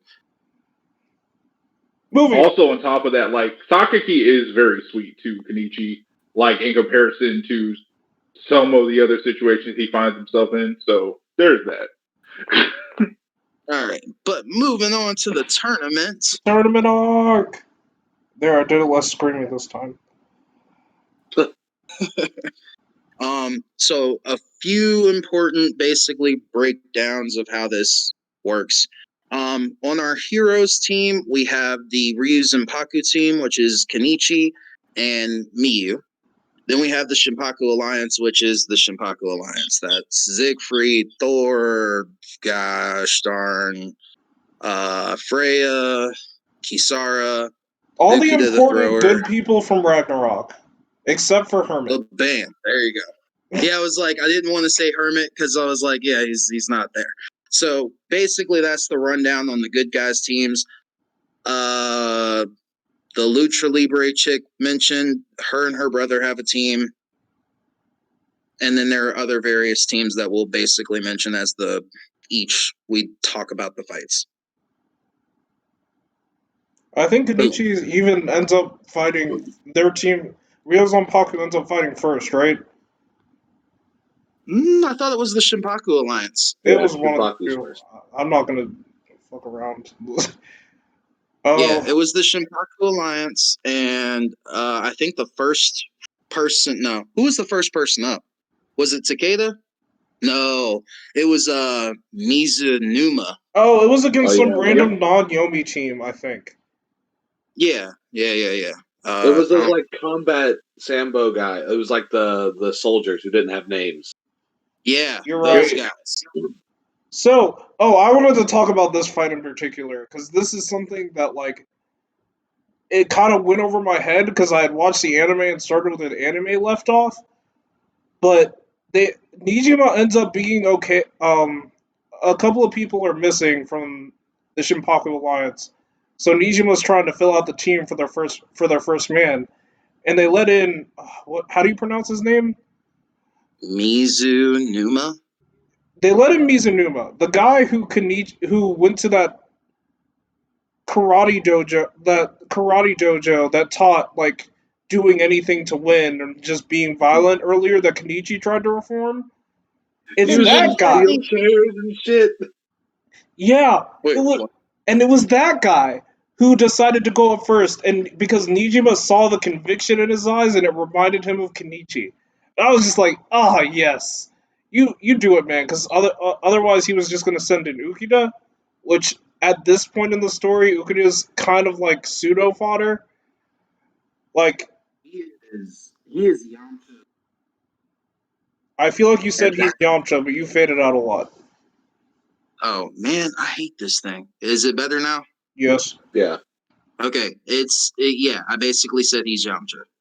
yeah, that's essentially it. So he sends out Mizuhuna and it's just like go do your best, and he starts like almost winning the fight because Yomi had came and like destroyed the dojo that got reformed that is at now, and he wanted his justice, but then the combat salvo guy just kind of like gets up after being kicked in the balls, mind you, gets up and wrecks Mizuhuna, and he has to go out on the stretcher, the poor lad. But you saw the progress, and if we hadn't have read that first part, that wouldn't have weighed so much on me. I thought it was super random when I read it the first time, but with the context, I like that fight a lot more than I Yeah. did when I was reading it the first time. Yep. I Another. I do want to say. Oh, go ahead. I was just gonna say it's another reason to read the manga rather than watch the anime because the anime does leave so many things out. Good things specifically. I will say this though. This is a little headcanon of mine. That nut chick section we were just talking about. I feel like that was a shot at Baki. The reason I say that is Baki has a lot of nut chicks, and some of those nut chicks definitely in fights. And you don't really ever see people nut check people in History Strong Disciple. Like I want to say that may be the only time you see somebody nut check somebody in a fight. Yeah, I think so. At least so far, and if not in the future, because I just don't think it's a thing that I see very much of. And that's what I'm trying to say. Like, if you compare it to something like Baki, where people get nut checked pretty much all the fucking time, yeah, that hardly ever happens to History's Strongest Disciple. So it's pretty funny to me to think about. I feel like that was kind of like one of those shots because as soon as he nut checks and he thinks the fight's over, that guy gets up and beats the shit out of this man. And I mean that as literal as possible. All right. So, moving forward for the rest of the quote unquote rounds, because the rules in this tournament are that there are hardly any rules. The Laughing Fist decides them in the moment. All right. It gives you an excuse to have a bunch of situations that probably don't make sense or make a lot more sense than they should. So after Mizuhuna gets wrecked, Takeda goes in, starts trying to fight the guy, and then he has his Rock Lee moment where he was wearing braces the entire time, calls that he's going to KO him in one punch, and does it. What was it? The frog? What was it? Neko Frog Punch or something? Neko Eye Frog Punch or something? Something like that. It was named after a frog. It was nuts. He knocked there were him. there were a lot of animal based martial arts going on in this arc. That's true. Yeah. I can't wait to get next time that it happens. I also enjoyed that fight. Oh, I know you did, bro. Anyway, with that said, That pretty. This part gets a little weird because at this point it devolves into chaos because although it should have been okay next round, it devolves into straight chaos because they all basically start scrapping with each other instead of doing it in the ring. Like outside the ring, like straight up WWE shit. Like, oh no, he's come out with the steel chair. Like, this ain't your daddy Dragon Ball's tournament arc, all right? Yeah, basically, like they legit. Thor even almost gets killed because he's smashing people's ass, but there's like a character who has wire, and if he would have hit the wire, would have cut him, probably decapitating him. So like this was not, like he said, your dad Dragon Ball Z. This shit got real quick. That escalated hella fast after that fight. But the Shinpaku Alliance ended up being the victors because they're the greatest, the greatest even. Yes. Also, because Frey is bad as fuck, bro. She was at a complete disadvantage and beat ass. Damn right. It's that dark skin, bro. That's where it is. Agreed. We had the thirst talk already. All right, we. You're right. My bad. So the next fight is it? I believe it's Ryu Zanpaku. I feel like the next fight that matters is Zanpaku. If nothing versus the 3 Chinese people. Yeah. Yes. Those are their first opponents. And the Laughing Fist is just like, hey, we're making it a team v team in a battle royale, so it's 3 versus 2. For no other reason than just because he said so. I guess I should. The loose rules of this tournament are that you have to have 5 representatives for your organization. You can have less if you're badass enough, but you can have up to 5 for each round, and they don't have to be the same. So it's they have to be under 20. Yeah, and they have to be under 20. That is very important. Yeah, very. 20. Oh boy, it is literally called the under 20. Yeah. So basically, this fight, I'm gonna just kind of sum it up. Some really cool things happen. It's great to see Miyu and Kenichi's teamwork, but they do really struggle for a good ass minute against this team.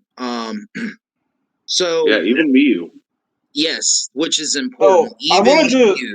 I wanted to mention something real quick. I feel like this arc is when Kenichi is on Miyu's bar.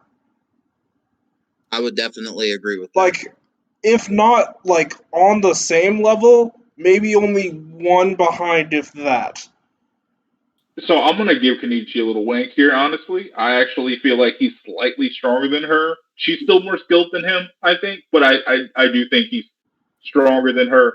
And one of the many points that I use is this fight. Even most of the time in this fight, although she's struggling with these people, he's tanking most of the hits to protect her still. Okay. She doesn't take nearly as much damage as he does, and it's not just because she's better than him. Okay, I guess did you want to go ahead, Sonic? Yeah, I can. So when I say that, I mean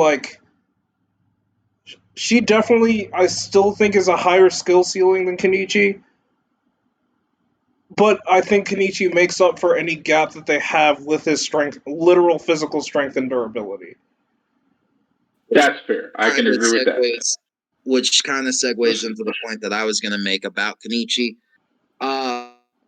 Kenichi's extraordinary talent in terms of martial arts is this man's relentless durability, which comes up in this fight towards the end, but I'll just summarize real quick. So was previously stated, both Kenichi and Miyu are struggling. While Miyu's mainly kind of avoiding what she can, Kenichi's just getting hit by it. So they're 3 Chinese users that they're fighting. And I don't remember each specific martial art, but the basic I only remember one of them as Tai Chi. Yeah, which was the dude. But yeah, so their movements were basically circle, straight, spiral, and they could mix up those moves in any kind of order that they wanted to, which was basically creating this thing that Miyu couldn't see through the technique, and in the end, she ends up seeing through it, but it doesn't matter because, you know, it does. Well, it does and doesn't matter. They end up taking out like 2 of the other members, and then it becomes a 1v1 between Taichi and Kenichi. And if somebody else wants to take over this part of the fight, if not, I'll just sum it up. You got it. It's fine. Okay. All right. So, Taichi dude is like underestimating Kenichi by like a lot, because initially he was like, "Yeah, I'm about to mess you up, Miyu," and you know, Kenichi's whatever, but I'm gonna mess you up. You think that you got me, but you really, really don't.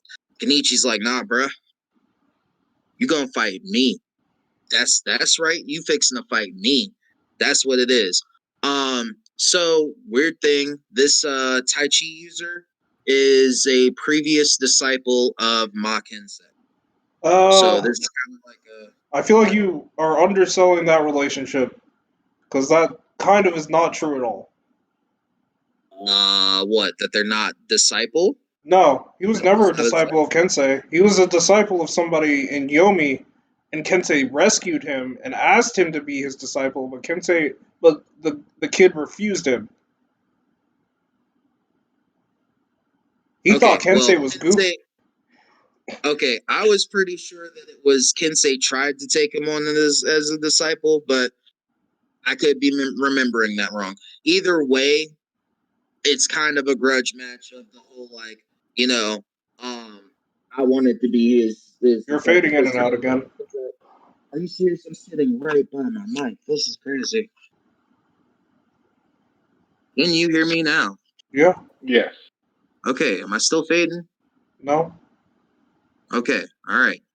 But yeah, so it's basically like they're fighting, and they're kind of trying to sell the theme of like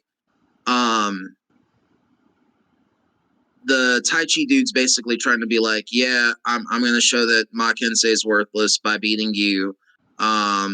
He's worthless, you're a worthless disciple. And Kenichi's like, nah, that's not true. After fighting you, I realized that you want to be his disciple. And that's in a whole nother point for later. But basically Kenichi wins. Through much struggle, Kenichi wins against this Taichi guy. It's a pretty epic fight. I would recommend reading it. There's a lot of like tiny details sprinkled throughout it, but Kenichi manages to beat Taichi dude 1-on-1. While Miyu's just standing there in the ring chilling. Like, Kenichi has a sense of honor, man. He really does. So the next fight. Who's talking? I said, and on to the next fight. Yeah. So the next fight that is like plot relevant. The rest of the fights in this round are just like introductions to the characters. I think the only other team that matters, other than the Laughing Fist Disciples team, is The Fortuna's team. Capera team, or how we pronounce it? Yeah, I'm not sure how it's the Poxalot. I don't remember how to pronounce their name. It sounds really similar to. It looked really similar to the martial art of the King guy, which is really weird. Yeah, I You thought skipped so it. too. You skipped the fight though. You skipped the fight though. Yeah, that. Well, he was talking about the general fights. I think I don't know if he was going to get to that one, but I wasn't going to talk about the fight in particular. I was going to say. Oh, okay, my mistake. I was going to say that they practice a form of ancient Greek boxing wrestling combo that uses a lot of like really savage techniques, but they're Fortuna's quote unquote children. And that we'll get to that. yeah, the next important plot fight would be, I would say, the fight that happens outside of the tournament. What about? Did that happen outside? That was the end of the first day of the tournament. Was it really? Man, that Sure. a lot happened in those 2 days, man. Yeah, a lot of it happened in the second day though, because the first day you really only see that fight with Ryo Senpaku and that fight with Shinpaku Shinpaku Alliance, and then they say all of that stuff happened while you were asleep, and now that you're awake for a little while, the master told you to rest. And of course, that doesn't happen because this is an anime or a manga. There was one other fight that happened that day that mattered with the great Oh, yeah. in the end. Justice, if you want to go over our Lord. Well, Jesus, before yeah, okay, my bad. That fight happens before they fight the Chinese team. Oh, I guess it did. Does it? Because you are right. You are so right. Because, yep, go ahead, Justice. Take it away. And right after the Shinpaku Alliance fight, Kenichi goes outside because he's getting super nervous. And the elder shows up. He's like, "Hey, man, if you win, you can date Miyu. If you win this tournament." And Kenichi's like, "Oh, fuck yeah." He gets the confidence boner. And then, as soon as he gets back in there, the next team is a bunch of, I don't even remember, were they Muay Thai fighters or something? I think so. so. I'm pretty sure they were. Versus Gar UX. Gar UX! Just the elder in a fucking Super Sentai match. Mind you, the elder's like 90. You just clown on the team, obviously. Because that team technically had a master on their team who was like 50. So Elder wanted to enter the tournament to like stop him from winning. Because, he was a Chet. Yep.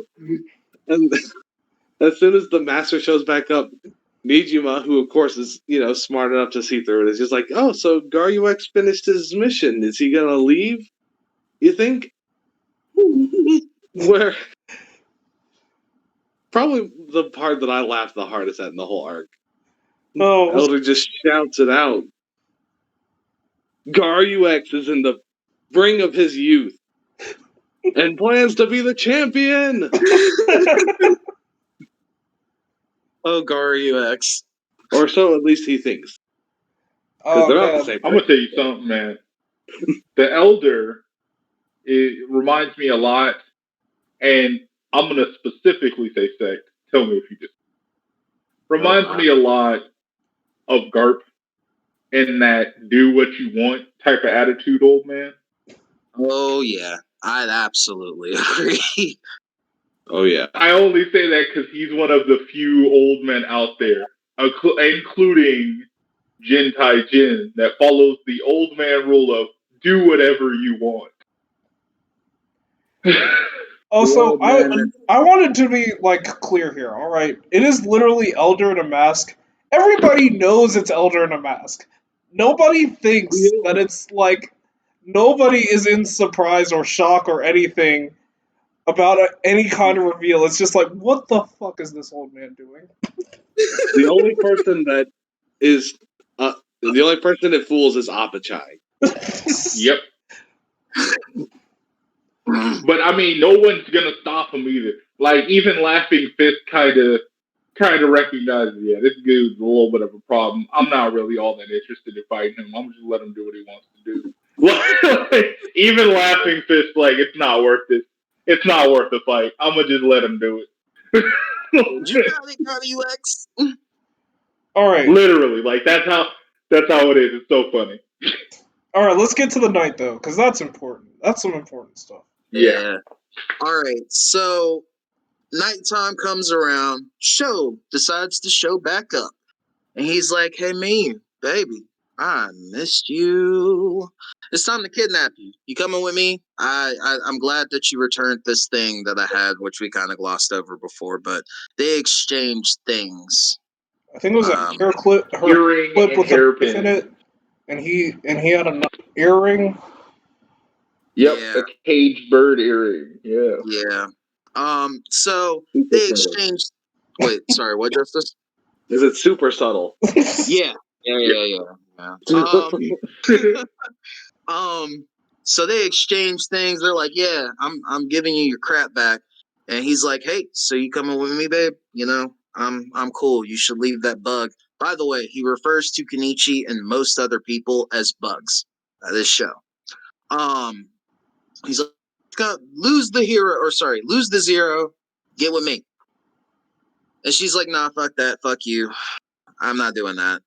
They try to scrap up, and Miyu is outclassed. This man manages to render Miyu useless with one hand.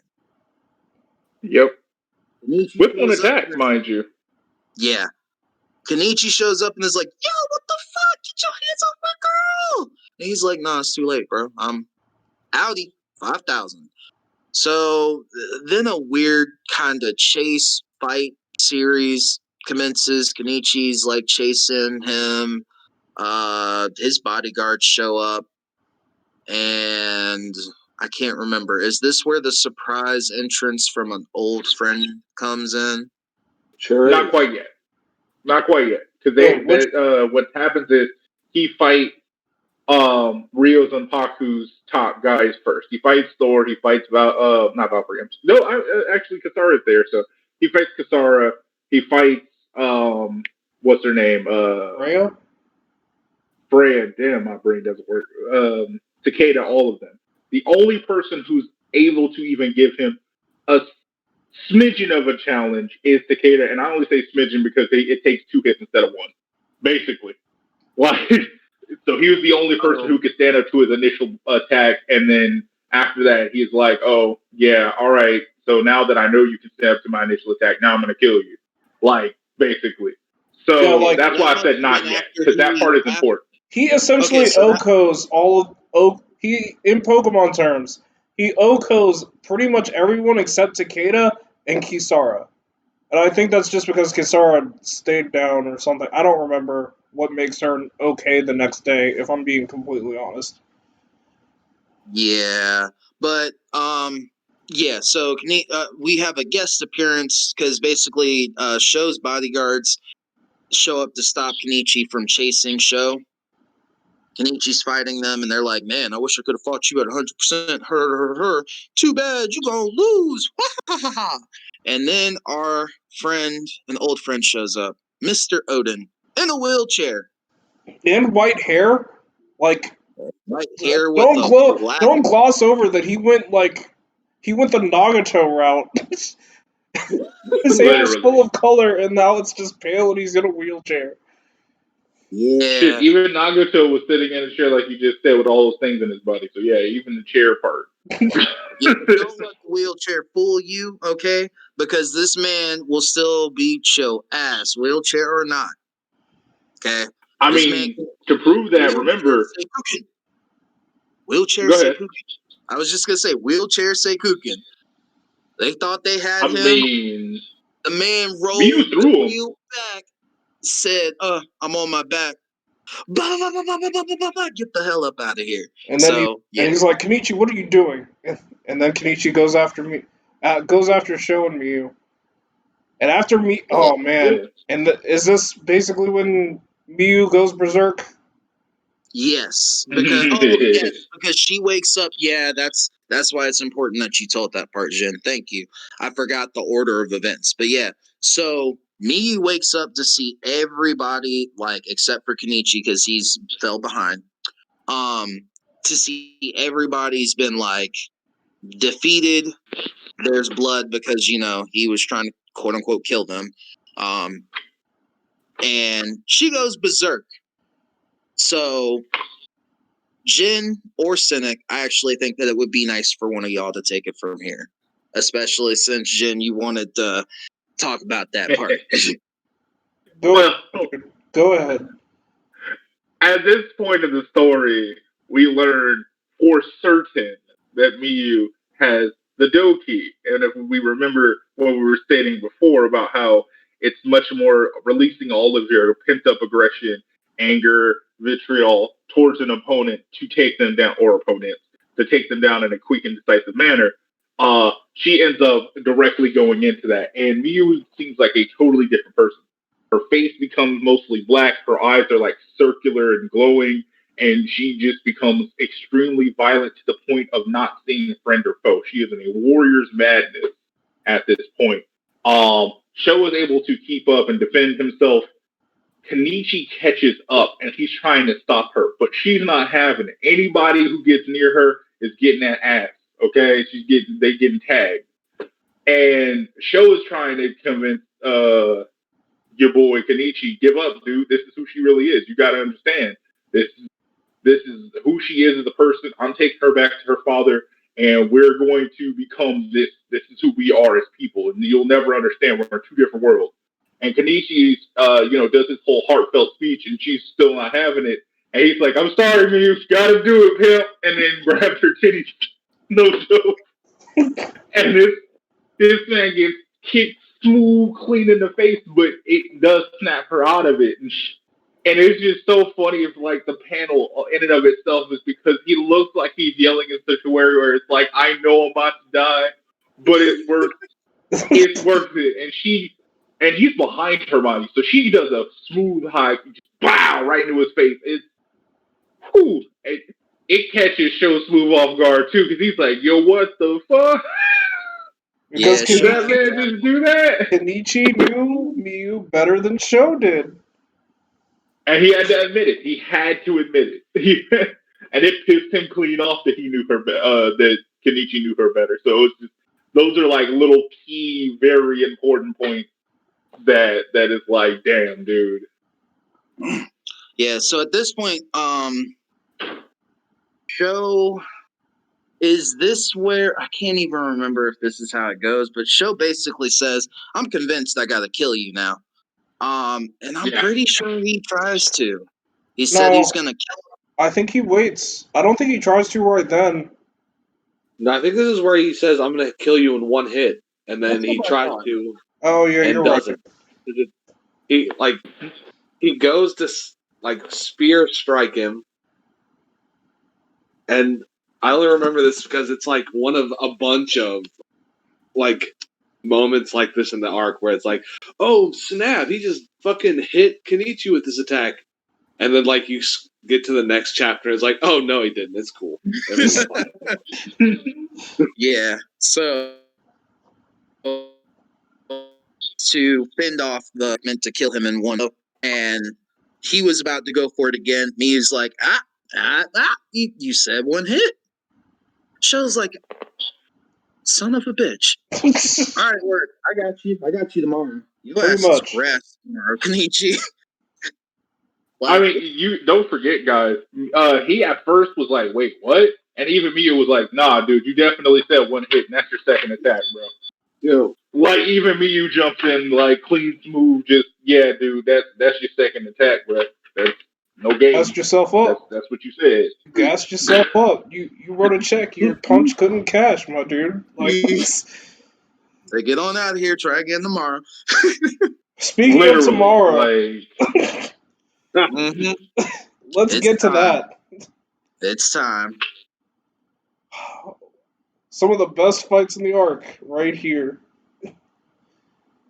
Yeah, so let's see. I'm pretty sure. Which fight do you want to take? Oh man, that's tough. I think I want to take Shinpaku versus Capoeira. All right, Justice, for the record, we already know. Go one ahead. of my favorite. We already know what Justice is about to do. We don't even have to. What a fight, dude. So good. Yeah, but what were you saying, Cynic? I was just going to say, Capoeira, I love it. I love its history as a martial art. It is one of my favorites. It's super cool. If you don't know, members of the chat, Capoeira was martial art developed by slaves, and I want to say Brazil. Yeah, I'm pretty sure it's Brazil. In Brazil, that's correct. They practice dancing to disguise their martial arts training so they can overthrow their masters. And I think that's just cool as fuck. Like, we're very upfront about who we are. I'm a black man. And these people thought to practice dancing to raise up their physique and to create their own martial art while in disguise, and I just think that is like most martial arts come up to be effective in war or protection or guarding, and like that's just super cool to me. All right. I absolutely agree with you. What fights are left? Because we have the Capoeira Shinpaku. We know Ryu Zanpaku had. Oh well, yeah. Ryu Zanpaku versus Garyu X. And then Kenichi versus Sho. Yeah, that's pretty much Okay, it. so Djinn, do you want to split the Kenichi with Sho with me? That's fair. I can do that. Okay. All right, which fight happened Do you first? want to do the first half, or do you want to do the back half? Do you want to say before, like when the first? Do you want to say when the fight first starts until? I think I'll take the latter half of the fight. Because I was gonna say because like I know you and the way you explain things, it'll set everything up really nice for the latter half. So. Okay. All right, boys, let's get into it. The quote-unquote finals of this whole tournament, which kind of get derailed after like this first fight right here, actually, or no, after the next fight. Yeah. Because we should probably quickly sum up what should have happened in theory after the Garyu X round. But Shinpaku Alliance versus Team Capoeira. Shinpaku Alliance is down a bunch of people because Sho just wrecked their shit. Capoeira team has all 5 of their members. They're doing good. The Shinpaku Alliance has conscious and able to fight Ukita, Kisara, Nijima, until until they're getting ready to announce their members, and coming from a jet plane, landing in the middle of the ring, is your boy, the undead composer, Siegfried, who's been training in Tibet for 40 days, spinning non-stop. He trained for 40 days, spinning non-stop, and spent 3 days tracking down Nijima when he got the signal that he needed to find the Shinpaku Alliance. That man is dedicated. Made me want to say Shinpaku. Zombie is the perfect name for him. Because for a man who did not eat, sleep, shit, or anything for 40 days, 43 days if we want to be fair, that inconceivable. That man's a zombie for real. Amen. And the fight begins. The terrain is pretty much a tournament panel, but with the tournament, but with a burning building for some reason. I don't really get how the Laughing Fist comes up with these rings, alright? I think it was just so Nijima could say tactics. Because if he... Literally. Because otherwise, like, what was Nijima going to do? But Nijima, wearing a cape, goes into the ring himself, which is something that I admired a lot from his character after all of the things that we see him do. Like, because that's like one of the first times we see Nijima take a risk of any kind. Second time. I said one of the... First time was with... Okay, I just wanted to make sure. So, Nijima has this operation. If somebody can remember the letters, then it'll jog my memory of what it was called. I think it was SSI. Oh, it doesn't translate well anyway, so it doesn't matter, I guess. Yeah, it doesn't. I just read that like this morning. So, the fight starts off with Ukita going for a dude, and then getting wrecked. Like, riggedy wrecked. Dude becomes a complete non-issue. Nijima, at the beginning of the fight, was able to read their team dynamics. Like, oh, I see, you're in love with this girl. Oh, but she'll never love you because she loves your captain. And just starts messing with their heads because all this time he's been able to read people really well, almost to like a meta level of being able to analyze power levels, if people remember that from the first arc. Yep. Yep. It comes back up again. So he does that to mess with them, and he pretends that his like plan is going all to shit and said everybody take on who you want. And Kisara's like, all right, bet.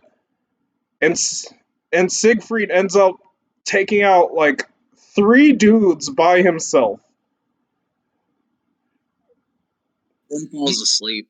And then he just falls asleep because he has gone 43 days without sleeping or eating. Like, he doesn't get knocked out. He falls asleep. And the masters of Real Zanpaku even know that kid's going to be a master someday. And his master was this sort of spinning prayer pole. Yeah. Like, he literally just watched it spin and decided to do that a bunch of times. And that's how he got his martial art back. And it's it's ridiculous. Siegfried is great. But he basically makes the fight from a 5 on like 4 Three. or 3 if you don't want to include Nijima to like a 2-on-2. So you missed the part there though, because Okita had thrown old boy out the ring that you were talking about, who liked the girl. He threw her out. He threw him out the ring because You're the whole right, that plan happened was, first. That did happen first. yeah, So he was Ukida like die, come essentially back, and then die. I don't know, stuff like that. Ukida essentially feigned his death, which is a very popular tactic for like shonen stories, because I remember it happening in Assassination Classroom too, if you guys remember that. But Yu Yu Hakusho. oh yeah, that did happen. Huh. More than once it happened. Anyway, we're talking about Kenichi now. So Ukida essentially faked that he was knocked out, got up and threw the guy who had a crush on the girl on their team like out of the ring.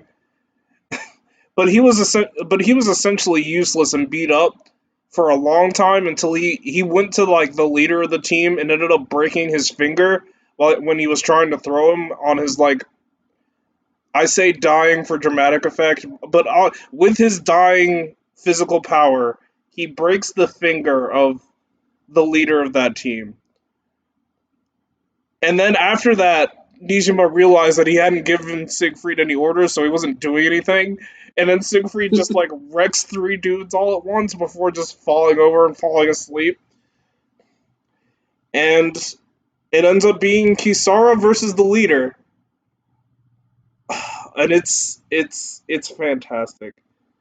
I feel like I've been wordy enough. Justice, do you wanna take over this next part? You wanna share it with me? Sharing is caring. So with Kisara, like when she's fighting, so she fights the only girl member of their team, and they're like, "Oh no, she's too short. Her legs are too short." And so then I don't remember exactly. She like, oh yeah, she does like she copies Miyu's moves in order to like get the jump on her and wreck her. And then Freya shows up and is like, "Yo, what are you doing? Do your own shit." And then Kisara's like, "You're right." It's like if Miyu's movements are based on a bird, then what do you base your what is your art based on? And then of course it turns out to be a cat, and she starts using cat-like movements. It like scratches him and pounces around and meows a lot. Like she even becomes flexible enough to scratch her cheek with her leg. Man, it's wild. Kisara is my favorite. Kisara was my favorite of the 8 Fists. I think my opinion of that still holds up. It's great. After using her, what is dubbed by some as Cat Kwon-do, she is able to eventually defeat the leader of the Capoeira team, and the Shinpaku Alliance moves on to what should be the semifinals. if you want to talk Next. about the next fight. Oh boy, So the it's the next Garu fight. X one. Kenichi and Miyu versus Garu X. Which, when it starts up, it's in the field is like just like a normal kind of grassy area with a big ass tree in the middle. And everyone's just like, oh, it's fine. The Elder's just gonna like give up. He's just gonna let him win because he's a nice guy. And then he fucking double pay spread, just punches both of them. And it was just like, oh god. Everybody sweating. What is this man doing? And as soon as they go, that's when it turns out that it's just a big training arc right in the middle of your tournament arc. Because what tournament arc doesn't have a big training arc in the middle? I mean, these are facts. You're right. The Garu X decides to use his special 0.0002% combination. And it is exactly that number. Like, that is what's written on panel. Multiple times, just to reiterate it. Yeah, they say it so many times. Those poor children. For real, man. Like, Yeah. I'm remembering this, and I'm just like, dang. And I love it because, like, as soon as they're like that, then he's just like, oh, we should be fine. Yeah, it'll be cool. And then Elder just spears his hand through the tree and, like, starts pulling it open like some shining shit. Oh, and his eyes are closed, don't forget. Oh, that's, yeah. You're right. So they're like, can't make any more noise. He's just... And then, just when you think that's not human enough, he starts fighting both of them literally at the same time with, like, an ability, I think he calls it bivocalization. Yeah. Yep. Where he splits his lungs, vocal cords, and trachea in half. And can literally converse, can say two different things at the same time. And even split his body down the middle and use them autonomously and interchangeably. Which man is dumb. Wait, but also he's able to use Do and Seiki on one half of his body and the other half. So he's not combining it like we've seen before. He's literally 50% of his body is literally doing Do, and literally the other 50% is doing the thing. The Elder's ridiculous, is what we're getting at. The man's an animal, bro. I don't. They even say, like, even with just 0.0002% of his power, he's still the strongest being on Earth. Think about that. Just to chime in real quick for you, bro. 0.0002%, and he's still stronger than anybody in that arena. Still stronger, apparently, than any of the Yami peeps. Like, good lord, that's a lot of power. Dude is insane. Dude's a full-ass Z-warrior sitting in, like, actual planet Earth. Pretty much. You're not lying. How does this complete justice? How does this end? Oh, man. Now even, like, kind of like I remember he's, like, trying to teach. He's teaching Miyu about, like, how to use her ki better because she is not great at it. Or, like, controlling herself with her ki. And that Kenichi needs to calm down more because he didn't finish his Seikuken training. Yeah, that training that got interrupted earlier during Ragnarock. Yeah, we're addressing that. Ain't that wild? Like, ain't that some good continuity? Sure is. He knows how to foreshadow. Like, if nothing else, he knows how to foreshadow. Yeah. Amen to that. But, like, as they're fighting him, Miyu, like, falls in just the perfect place to give, like, Kenichi the dead angle to get the strike. which was another one of those fake out, like, oh my god, he just punched me right in the face. Next chapter. Oh no, never mind. She dodged it. It's cool. It's fine. It's worse. It's actually worse than most of them because if you don't mind, not only does it like, oh no, he punched me. Oh no, thank God he punched the elder. And then it's like, oh no, it's an after image. It's like, yeah. Listen. But he got him just enough to knock off his mask. True enough. And then he pulled it back onto his face. This next part. He's like, all right, I lose. Which then is when, like, because he says he's 20 years old. And finally the flag guy brings it. He's like, wait, shouldn't you have been ineligible the whole time? Isn't it under 20? He said, I was told it was 20 and under.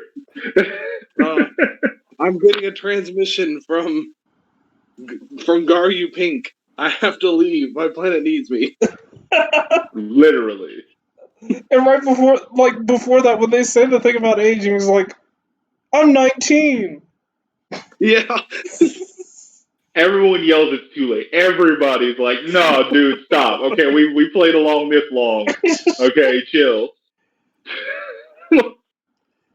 So, normally in the sequence of events, Ryo Zanpaku would be, not Ryo Zanpaku, but the Shinpaku Alliance should be fighting Fortuna's team, and Kenichi and Miyu would be fighting the Smile Fist disciple. That's not what happened. And if anybody would like to explain why, feel free. To be as simple as possible, because it's really easy to kind of understand. So Fortunia's children are trying to run away, and Miyu and Kenichi find out, and they're like, listen, don't do that yet, because you might die.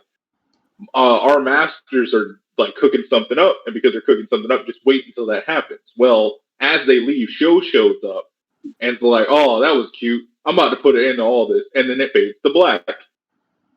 While that's happening, what ends up occurring is that basically everybody quits because they don't want to fuck with Sho, or they're not allowed to fuck with Sho, until Rachel is like, no, I'm not doing that, bro. I'm not quitting. And the Rachel is like, the Smiling Fist disciple. I think exactly. I think that's the first time we've said her name on stream. So Rachel's like, I'm not dealing. Sorry, I was just going to say we've definitely referred to her as Lucha Libre chick. Yeah. But Rachel ends up being like, I'm not down for that. And Smiling Fist is like, hey, go ahead then. If you think you can handle him, go ahead. And so her and her brother are about to fight. But then an explosion happens and shit hits the fan because the masters have disappeared and have started causing all types of mayhem, blowing shit up, beating people's asses. I can't believe we haven't brought that part of the story up yet. Like that whole side plot with the masters and the FBI. It's kind of like on the back burner most of the time until this part, because they hinted this and they hinted that, but it's like most of it is kind of quiet up until this moment. At least until Sakaki meets with Jenny. His fiance. That happens like on the first day. Yeah, his fiance. Well, yeah, that does happen on the first day, yeah. Like, nothing like happens until this point, but like they're very obvious about what they're going to do. Yeah. They came here to shut this man down. Exactly. Fortunia specifically. And that's what's starting now. And so at this point, Fortunia is an arms merchant, which we did not specify before. The reason that becomes important right this second is because when we say arms merchant, he has people with guns and tanks and mortars and ridiculous other weaponry. Nothing as big as a nuke, of course, but still, weapons of mass destruction on a normal person, anybody who's using their hands and feet. But that means nothing to the masters who just come in and start literally fist fighting tanks and destroying anti-air and anti-ground weaponry, and like literally with bare hands. I don't mean like, oh, I'm gonna grab a baseball bat or a pole off the ground. I'm talking about like straight, Kia bitch, and just punches tanks and shit, like no problem, like melting these things like butter. The only person who uses a weapon is, Sugar Ray. I was gonna say exactly. I was just about to say. And it's worse because Shigure does cut one, but she cuts it enough that it's still operable, and she wants to keep it as a pet. I know that's not super important, but it's so fucking cute because it's like, what's going through your mind?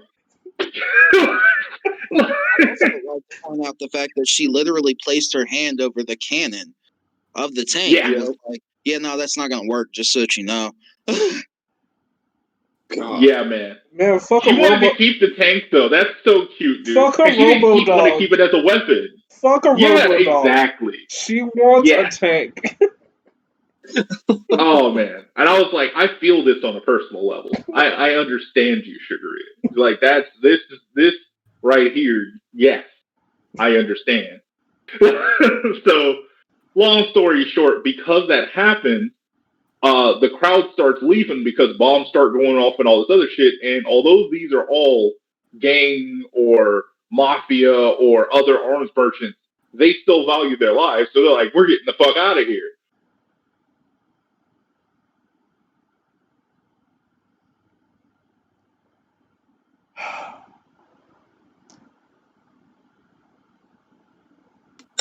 And this is really quiet. And this is after the Shinpaku Alliance was already. So before all of this had happened, it should be known that Sho was taking the place of Fortuna's team because he said he killed them. And he was just like, well, all right then. And then Nijima runs up into the stadium and is just like, we forfeit, raises the white flag. Like, nobody on his team can fight anymore. That was the smartest decision on him. I'm proud of him. He had nothing to gain. So good on him for that. And then Sho forces Rachel and her brother to quit.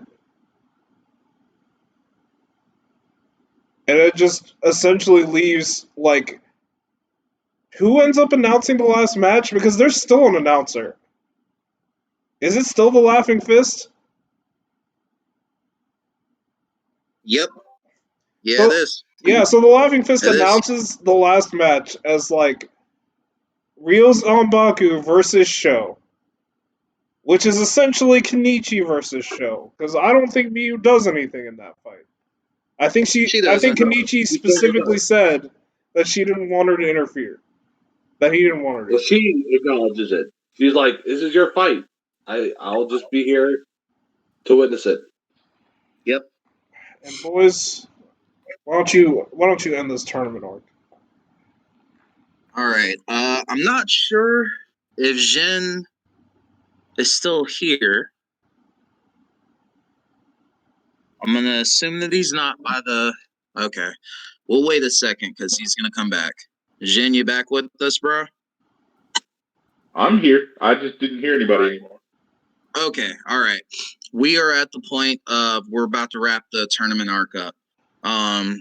So it's as before you on you to get the first half of the Sho versus Ryu Zanpaku. Okay. Yeah. What was the last thing you heard me say? Nothing. Okay. Well, that's fair then. So what I was saying before is that Sho and Kenichi go to fight. Kenichi is theoretically, because we don't have any numbers or anything, about 85%. He's definitely tired. He hasn't had much chance to rest or heal or anything. Sho is relatively fresh. He hasn't had like any serious injuries up until this point. So Sho is handling Kenichi pretty well. The Siyukuken comes into play and gives Kenichi the upper hand defensively for a period of time, but then Sho's like, nah, I have something for that. And uses a karate move that he learned and used against the master of Yami to try to defeat the Siyukuken, which obviously he didn't because that was a master. But the master he used it against said that that was a smart technique to use, and when he uses it against Kenichi, he is able to break the seal again. And Kenichi was like, okay, I get it. I have a karate master too, and my karate master is better than your karate master, so I definitely know how to defeat this technique. But Kenichi, who is kind of a slow burn fighter and he has to work his way up, was not able to implement his plan immediately. It took some time before he was able to block it. Does anybody disagree with that? Nah. No, I would emphasize the fact that like Sho is definitely the disciple of a karate master. Like that is who trained him for most of his training. Mm-hmm. Other than that, keep going, King. You got it.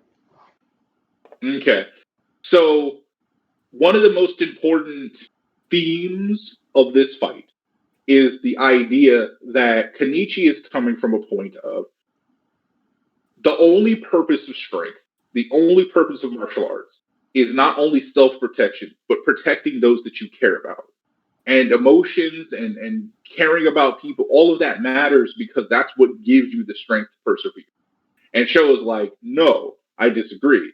What's most important is being emotionless and being a weapon. Because a weapon does not distinct on who is good and evil. It does not distinct on who's strong or weak. It is a weapon, and its purpose is to destroy. That the end all be all. I'm a martial artist, and add my martial arts to the weapon, and I use that weapon to destroy.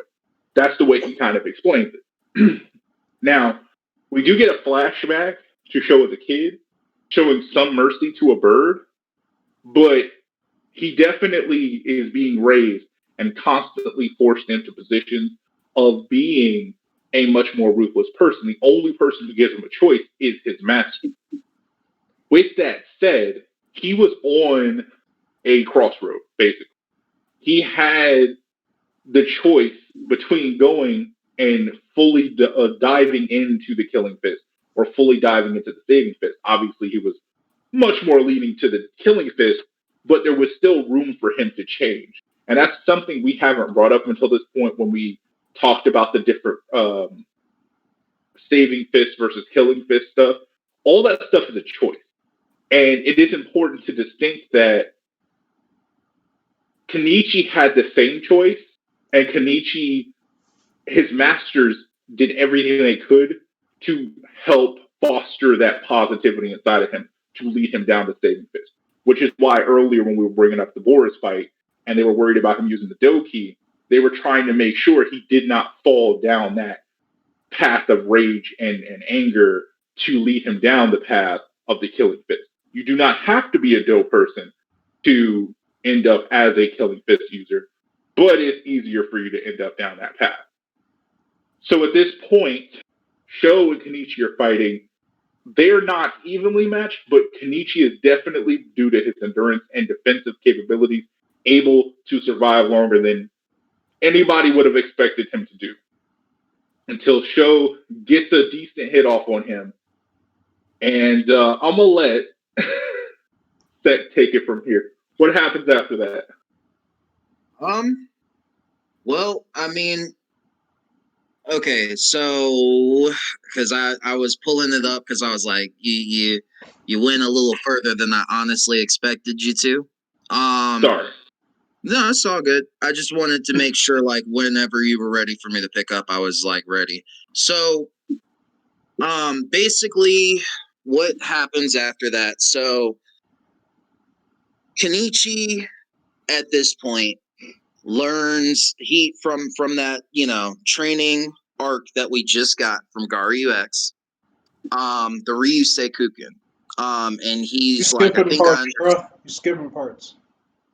You missed something very important. Go ahead. Kenichi got knocked the fuck out.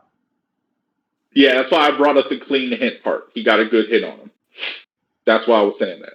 Kenichi got knocked the fuck out and was still able to fight while unconscious. And he fought that happens better. That was after he does the Seikuken stuff. Was it after? I was about to say that. Yeah, it does happen after. I wasn't skipping my anything. mistake. Yeah, like that's towards the literal end of the fight. But well, I'll put the hat back on. I'm sorry. Good. I just was like reading it, and I was like, I'm literally reading it right now, and I was like, y'all capping right now, but okay. Hey, I was mistaken, not capping. I wasn't lying. I just misremembered. It's been about a week. Yeah. So Kenichi begins to like understand the essence of Ryusei Kuken. So his Ryusei Kuken gets better. Then Sho activates the Sei-Do thing that Odin did, and because I can't remember if it's actually like a technique. They do have a name for it. But I don't remember the name It's of the the technique actual that combined the Sei key and the Do key together to do Right. really dumb things that I still don't make sense of. Like, even in universe, they don't make sense to me by how key is explained, but I accept it. Yeah, pretty much. So they continue to fight for a little bit, even with the Ryusei Kuken. Like Kenichi's doing a lot better, but it's still clear that Sho has the edge on him. Then, as Cynic and Djinn were talking about, Kenichi gets knocked the absolute fuck out. Like Sho's like, look, man, you're doing good, but it's not good enough. Like you pushed me here. Obviously, he pushed him to use the Sei-Do key thing, but still, Sho was coming out on top. And Kenichi gets knocked out. He goes unconscious.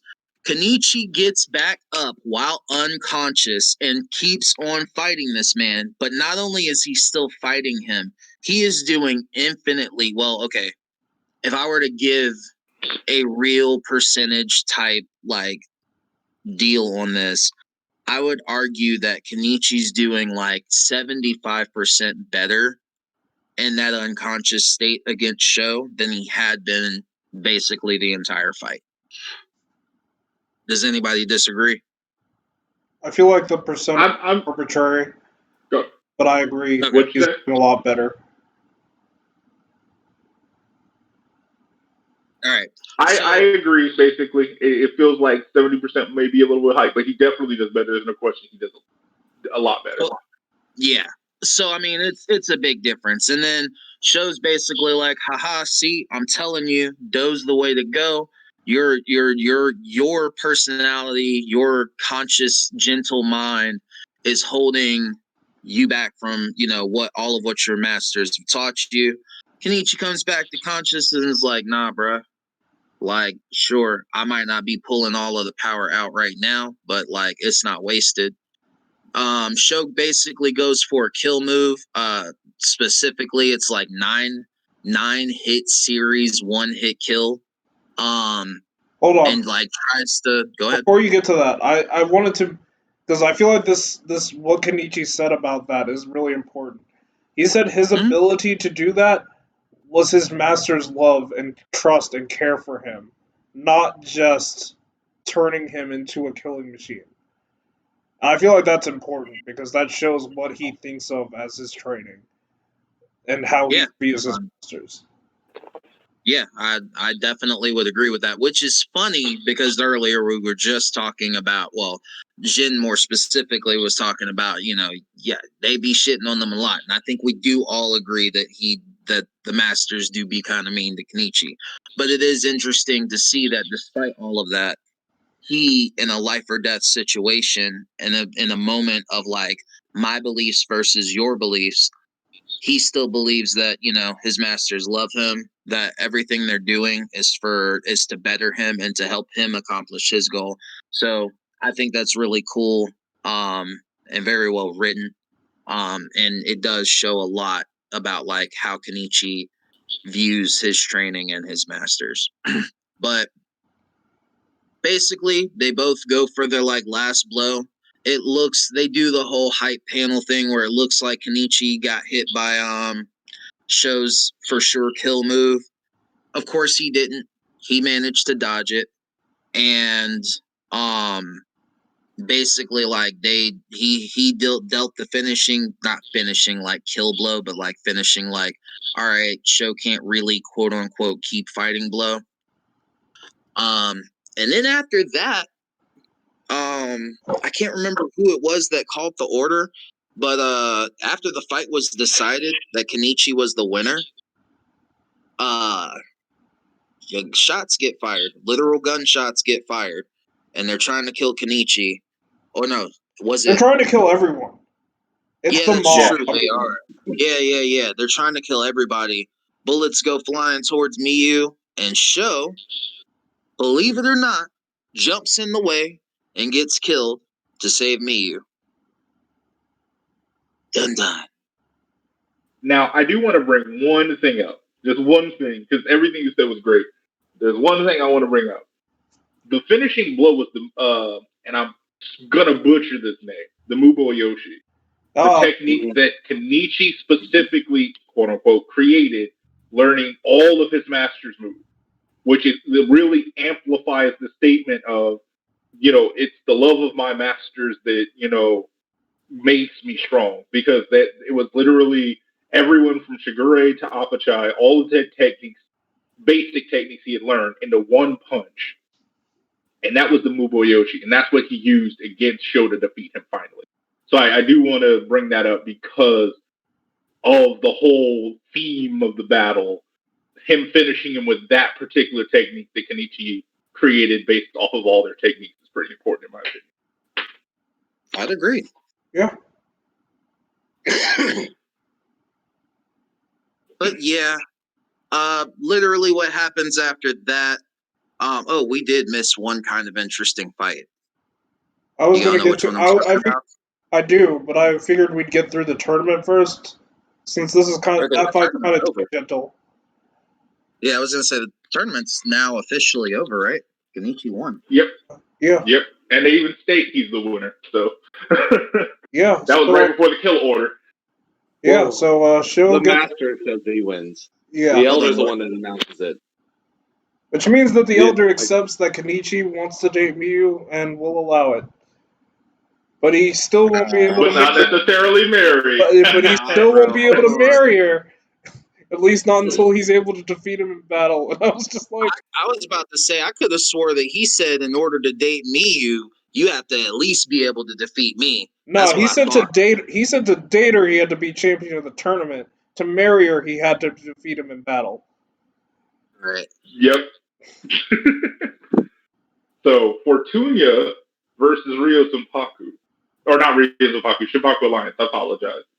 Versus Shinpaku Alliance. Like beaten up, wounded Shinpaku Alliance with a fresh hermit, who would just while all of this tournament is going on. Semi-fresh. He had actually just fought a couple of people. Not that he was injured, but he at least had fought some people. So I'd say semi-fresh at least, because his master had just taught him some technique, and he fought some people. So some things that have been going on in the background during this last day of the tournament, while this attack and stuff was going on, is Hermit finds his master Suigetsu Ma. He was hired as one of Fortuna's bodyguards, and they hadn't died. He lied. What? Suigetsu had lied about dying. He convinced everyone he was dead. Oh yeah, up until that point. I mean, we didn't see a body. We know the rule of shonen. If I don't see a bird, I mean, you're right, but dead. he had been lying to everyone. Yeah, that's fair. So Fortuna had hired him, and he's like, "Man, fuck this man. I'm gonna take his money and get some sake." And he teaches Tanimoto some. He recognizes Tanimoto's been training, as like, "All right, I think you're ready to take on a master class. Maybe not the masters, but someone of master class." Because it's even described earlier in this arc that Siegfried is approaching master class, which is wild because all he did was spit. Anyway, I think that. Never mind. I'll leave it alone. Never mind. We'll talk about that next arc. So Tanimoto, with some help, being surrounded by the Shinpaku Alliance, fight Fortuna, who's trying to take them all as his children. Because that's what he did to the... I'm going to call it Greco-Roman wrestling, even though that's not what it was. But I don't want to keep butchering their name. He wants to replace them and run away. And they're like, "Man, I have a boat. You guys can come with me, be my kids." I'd have a martial artist again. Everything would be great. And they're like, nah, man. Fuck you. And Hermit shows off his new moves with a bit of support from the Wounded Chinpaku Alliance, and they are eventually able to. They do defeat him before the Masters show up, don't they? Yeah, I'm pretty sure. Yeah. Yeah, they And do, because the whole point was that because like the Masters were busy with the tanks and all of that stuff, and then Sakaki because Sakaki ended up trying to go over there for them because I think Kensei said something about it. And by the time Sakaki got there, they had already beaten him. and they were impressed, and they all ended up on the Ryo Zanpaku's boat. And I guess before that, I don't know if we mentioned it. Sho actually didn't kill Fortuna's children. He pretended Yeah, to. no. He actually like helped them escape, which is something Also that in I his didn't want to say until after his death because yeah, they do go back and double back on a couple of other things too. Well, one other important thing, and then there's another important part I'd like to point out. I mean, if you go ahead. Okay, so they do double back to the flashback and show that when Sho was ordered to kill the bird, that he pretended to. He didn't actually kill the bird. And his master knew, like he admitted it to his master, and I think his master just knew. And his master was okay with that. So one of the shadow fists, who is one of the leading principals in Yami, basically, was okay with Sho basically doing what he wanted. And you know what I'm saying? It's like, it's interesting to me that Sho was portrayed the way that he was, yet he really truly did have that gentle side. And then taking it a step further, when his master finds out that he was dead, I think it's fair to say he was pretty fucking livid. What would y'all say? Yeah. I think it goes beyond livid. I think I don't know. I feel like livid is a really strong enraptured by word, hatred. but yeah. That man was. He came in. Look, all right. He did the same thing that any father would have done if their son was killed. He walked in there and people were trying to stop him, and he was walking like they weren't on him. And then he attacked every master in there at once. Like, no questions, just, oh, I heard my student died. It slammed his fist in the ground at the same time, and everybody had to back the fuck up. I'm just saying, like, and there were other masters, and they were over there like, yo, we need you to chill. It sucks that happened, but like, I'm gonna need you to calm down. It wasn't our fault. He jumped in front of bullets. He chose. That was his decision. It was crazy. That boy was ready to throw hands with everybody at once. Yep. But I bring this up, and I bring it up because I think it's interesting. I'd actually like to cycle back a little bit to King's master, the one that's, I'm a god. You might be a king, but I am a god. Die, bitch. Isn't that such a crazy difference for two shadow fists on the same side, you know? That's so drastically different. It's funny you should say that, though, okay? Because you saying that is both important to the story and kind of a side point in the story. So, the one Shadow Nine Fist state before that the only reason they came together like Ryo Zanpaku did is convenient. Because they all believe they have the strongest martial art. It's not that they think they're weaker than one another. It's just that if they ever fought each other, they would slaughter each other. That's what would happen. It isn't even one would beat the other necessarily. It's just that if they all went into a battle royale, only one of them is going to be left standing. So to make that not happen and to keep their way of life, their ideology alive, they keep your enemies close. And also, it was also to like be an opposing force to Ryo Zanpaku. That too. That too. But I'm just saying, like, they make that important. Yeah, that's true. They do that towards the end. They do, but I'd also like to state that I do feel like they do have a person to answer to. I could be wrong, but it does seem like the Shadow Fist answered to the one Shadow Fist guy. I don't know if that's his title, because it always is like one Shadow 9 Fist. But I'm pretty sure that guy is Saiga Ferengi. I don't know, but I'm pretty sure like that guy is Miyu's dad. Sho says it. Oh. When Sho and Kenichi are fighting, he's like, I'm going to take Miyu to Yami because her dad is the one Shadow. Yeah, that does explicitly said. Okay, well then there you go.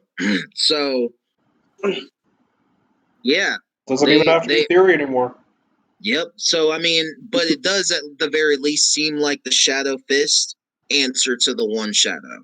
Like that power dynamic is loosely displayed.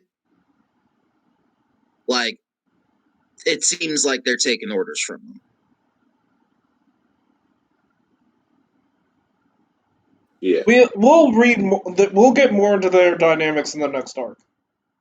Yeah, I didn't want to say anything because a lot of important stuff happens and a lot more information is revealed in the future. I won't say it's exactly the next arc, but over the next couple arcs, you're going to learn a lot more about Yami and Yomi and the dynamic between the two and how they kind of interact and how strong people are. There's a lot more information that I couldn't even say because it'd be super spoiled. Like Djinn or Justice, can you decide a next good stopping point? And while either person reads up on that, I'm going to talk to the audience here because we have a few viewers. I do want to bring one thing up real quick before that. Okay. Because it's something that we didn't talk about, and it's going to be important eventually, and it basically relates to Sho. When Miyu meets Ryuto in between the Shinpaku fight and I don't know, when does that happen? I don't remember. I'm pretty sure it all happens before, like. You're right. It is during the Shinpaku fight because Kenichi was looking for her to cheer on Kisara. Yep. Yeah, and Ryuto brings up the Kuremi Sagi or the Kuremi Sago, which ends up being like ninjas. There are ninjas. There are eugenics ninjas that like breed strong people together to create strong warriors, and Sho is one of them. I did forget about that, honestly. It's easy when I've heard that name before. It was easy when we were only trying to talk about the fights. It's really easy to gloss over that stuff. Yeah, that's just like one of those, kind of like how Yomi was brought up in the first reading and became important. The Kuremi Sago clan is going to be like there. Okay. That's doing crazy stuff. All right. So to answer the question before, I think 334, the one that we originally had, is the correct one. After looking through the arcs as it is listed, there's two arcs that come next. There's the Yomi in school arc and the Master Disciple tag match arc. The tournament arc that we were originally doing was 196 to 266. The reason I mentioned that is because originally we thought it was 334. So the next one we're going to want to do is the 334 one because it would be covering two different arcs. And I think the Master Disciple tag match is a good one to end off of. Yeah, from now on, I'm going to try to keep it to close to around 100 chapters. I think I was a little ambitious, but I think that gives us enough room to read other things and live life and not have to rush. And also, if we give me 1 second then to double check then. I was going to recommend 380. That's like 4 arcs, but the last arc that includes is like kind of the next big like paradigm shift, I think, in the series. Yeah, that's like 120 chapters. I think that's doable. Well, I'd like to talk to the audience here because after we read Kenichi, all right, the next thing we want to do is a really short series, probably like one episode. Two, no. Do you guys want to limit it to 100 or do you want to up it to two? Because I wouldn't mind doing 2 episodes on a shorter series. That depends on quote unquote how long the short series is. If it's under 100 chapters, I think one episode would be good. Well, I'm But saying that do you want it to be super short, like 1 episode short, or do you want it to be a little longer, as in 2 episodes short? Because I would be maxing it out at 200 or 100, depending. personally, I'd vote for, I guess, one episode short. I would too. I mean, I actually am rather indecisive about it. So if nobody has any passion, I'm just going to stick to my original pitch. We want to read a short series after Kenichi. So we're looking for a series that we can cover in 1 episode. That's about 10 volumes, like close to 100 chapters or less. So if you have suggestions, feel free to type them in the chat. I'll make a note. Or if you follow me on Twitter, you can definitely DM me on Twitter or just at me on Twitter. It's linked to this account. Or you can find me on TikTok. I made a video about it earlier this morning. It's the same username as this Twitch, Cynical SM. So if you have any short series suggestions, I'm ready to hear them. I have gotten a few ideas, but if anybody else has any, I'd love to look them up and see what they're about.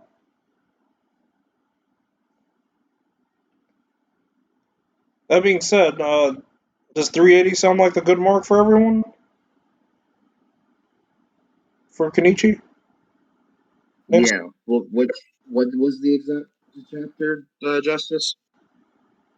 I was saying 380. Yeah. Okay. So we'd stop on 381. All right. So it looks like we'll be Djinn? reading to chapter 380 for the next 2 weeks. Thinks this should be good. I think this about 100 chapter is a really It's good about plot. 114, 150. That's how much it's all together. I'm sorry, what? I said it's about 114, 115 chapters altogether, give or take. Yeah. Yeah. I was just saying that like around that number of chapters for 2 weeks is pretty reasonable. I think we get a good enough talk about it. It's also substantial enough to take up 2 weeks, but not so substantial that things in life can't happen and we wouldn't be able to keep up. Mm-hmm. Yeah. So yeah, outros, Justice. Arc rankings. Yeah, let's do that. Let's do that We first. graded Yeah. the last reading, We so I we figured really I just want should. to do everything. I should have made a habit of doing that. We should do that for every. Yeah. So arc ranking is gonna be. I'm gonna say a 9 out of 10, and I think it brings my overall series ranking to an 8 point. No, an 8 even. Justice. I was gonna say I think I give it an 8 point. I was gonna say an 8.5, but I also feel like a 9 is pretty appropriate. Like the fights are so good, and all the character moments are really cool. It's great to see Kenichi. Like I'm still not. I don't think it changes my opinion on the first reading and how slow it is, but I do really appreciate Kenichi's growth, especially in this arc. What about your overall series at this point? I guess it would be like a 7.5, a 6 and a 9. Oh yeah, math. Sec. All right. This arc, I definitely think I'd give it. I'm gonna say it's really like between 8.5 and 9. it's a little it's a little hard, man, because it's like there isn't much that I don't like about this arc. Like so you know what, I am gonna say a 9. I'm gonna say a freaking 9. Like hardcore 9. Which would bring my overall. I think that I'm brings. sorry, come here. I was just gonna say, I think that brings your overall to an 8 as well. Yeah. Djinn, And what about you, man? what do you got? So I'm gonna be the outlier here. I'm gonna say this one was an 8 for me. I almost went with 7.5, but I thought I was being a little too harsh by saying 7.5. So I'm gonna go with 8. Now, the reason is because although I do enjoy a lot of the fights, and there's a lot of heart from the side characters, seeing some of even the most no-name characters get some time, seeing some of the stuff that's set up, because there's characters we did not mention here who will become important, and that's why I didn't bring them up, because they'll become more important later, and I'll be able to be like, hey, you remember this guy? Yeah, he was in the tournament. I don't know if you remember that. Little things like that will become more important later on in the story. So I do like a lot of the foreshadowing. I do like the seeing the masters fight, stuff like that. But the thing I didn't like is he does lean heavy on some of his older tropes. Kenichi has made a lot of growth, not just physically, but mentally. And to see him hesitate in some of the situations he hesitates in, I'm not talking about against Garo X, for instance. I'm just talking about against, like, the tournament itself. He's seen other people who are significantly weaker than him have much more conviction than him in this arc, and I just don't think it's fair for the author to do that. I feel like it's cheap laughs, and I don't appreciate that. So it's a couple of little things like that were but overall, it definitely was a great arc, and it sets the pace for a lot more good stuff coming. So that brings me up to like a 7.5 overall, I believe. 7.5. I was pretty sure you rated the last arc as an 8 too. I think I rated it as a 7 or a 7.5. All right, I mean, it's your mind. I'm not going to tell you how to live. I mean, either way, 7.5, 8. Either way, it's still about 7.5 winning. Point is, the average is rising, especially for the whole group. Yeah. Man, this one felt short. I know it was shorter, but Yeah. But Yeah. I guess it's time to read the weeklies. So as soon as we're done broadcasting, I know I originally intended for us to talk about like weekly popular stuff, but I feel like enough people do that. And also I feel like our like conversations end at a reasonable point before trying to add any extra on. Yeah. I feel that. If anybody wants to Before talk we about go, anything that we've been like reading or enjoying or looking out for, anything cool anybody's doing in the anime, manga, weeb realm. yeah. So I was gonna bring up one thing that I've been reading lately, and I've told you guys about this before, but I don't believe I brought it up in the actual cast itself for the panel. Was the Record of a War God or Sword God? I believe it's called. I'm sorry, I'm getting stuff mixed up. But basically, it's about a story, isekai story about a guy who ends up in a situation where he should be isekai to a world where humans are basically RPG characters. However, he gets trapped in the tutorial for like 2 years, and he can't get past level 5 because his little pop up window is broken, so it never lets him escape. And eventually he suddenly escapes. And although he is technically a level 5, his stats are busted. So I won't go any further than that because that's where the story picks up and gets important. But it's called Survival Story of a Sword King in a Fantasy World. That's the name of the story. So Man, I do recommend it. What a mouthful. It gets a little slow towards the middle, but it picks up again. So give it a good chance before you think about dropping it. And I agree, it's a mouthful. It's got one of those light novel titles. What about you, Sure Scott? Yeah. What have you been up to in the weeb realm? in terms of reading, there are two. So I have been reading Dice on my own. I would strongly recommend anybody that, I mean, like, even remotely kind of likes power stuff, because it's a very unique thing, because it's like you use the dice to enhance your stats or looks or smarts or stuff like that, and you got special dice that give you like certain powers and stuff, and the way that people use them is just very interesting and pretty cool. So that's one. Another one, it's a story I've read before, but it has a web novel now. It's called Angel Guardian of Liliana. It's a pretty interesting story. Like, I'd argue that the main character is like the Angel Guardian guy. He's like really freaking cool. Badass. He uses like fire powers and stuff.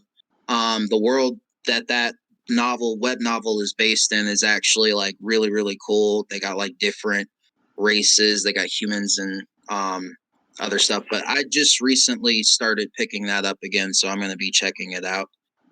So I'd recommend that. Those two. And Justice, another man of culture. Well, if you haven't started reading Attack on Titan, there are 2 chapters left. Just obligatory Shill for the shonen. shout out for that. Yeah. The series I've been reading recently is called Oyasumi Punpun, which is such a strange series. So it's about this 5th grade kid. It starts with this 5th grade kid named Punpun, who is just a normal kid. It's just that like it's not a fantasy-esque, like there are no powers or anything. It's just like a drama story. And Punpun is just this kid. He's drawn as like, it kind of looks like a bird with a sheet over it. I knew what you were talking about. I was hoping I was wrong. Yeah. Oh, it's a psychological series. It's super out there.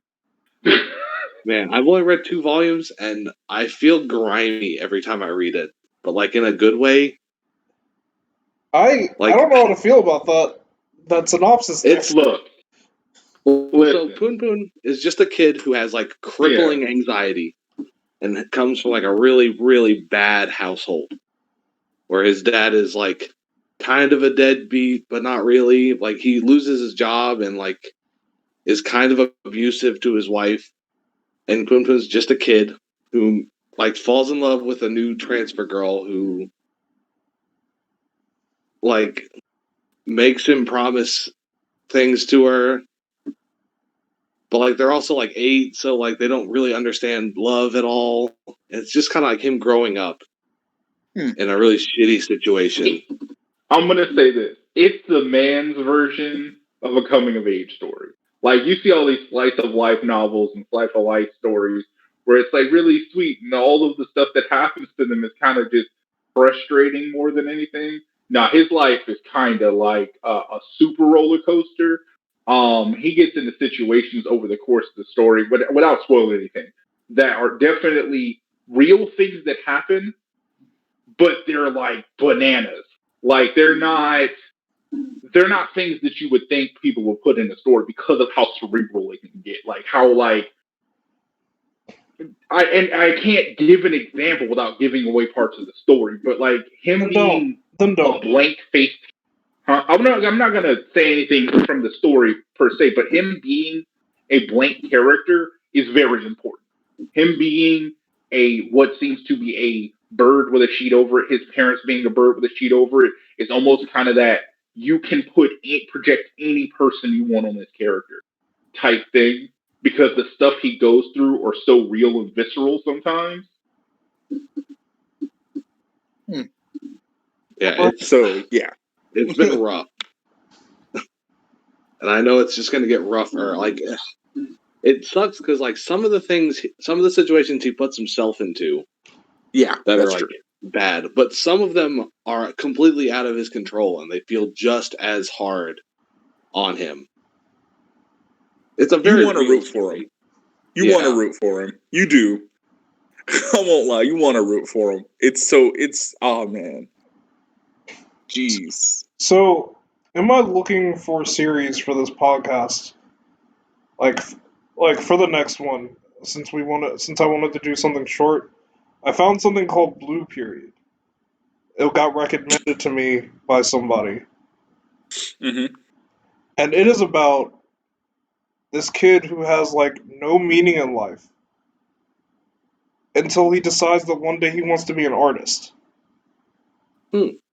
And Okay. he gives himself to a year to essentially like build up a portfolio and skills and go to an art school. Mm-hmm. That's it. That's it so far. Like I've only read the first chapter. Now it looks I'm to be ongoing. So is this going to be a weekly thing we read? Because I'm this not seems to sure. be ongoing. I think it's ending soon. Like I think Okay, there are only that's a couple chapters left.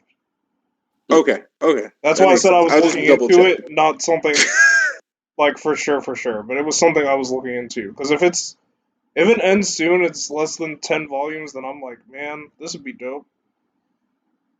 Yeah, According to a friend of mine, it's even like educational in how it approaches art, which is Hmm. wild to me. that's awesome. But I feel like I that's always something love I stuff could. like that. That's something that I can kind of relate to because I feel a similar way. I felt a similar way with music at one point in my life. But yeah, that's what I've been getting into. That and trying to read more One Piece. Yes, Yeah. get on that. I also found this YouTuber named Manga Crash. Oh, He hold like on. created. Hmm? I'm sorry. I just wanted to say on your suggestion, I've read the first 2 chapters of So Frieren. Ah, man, it's so fun. It gets so good.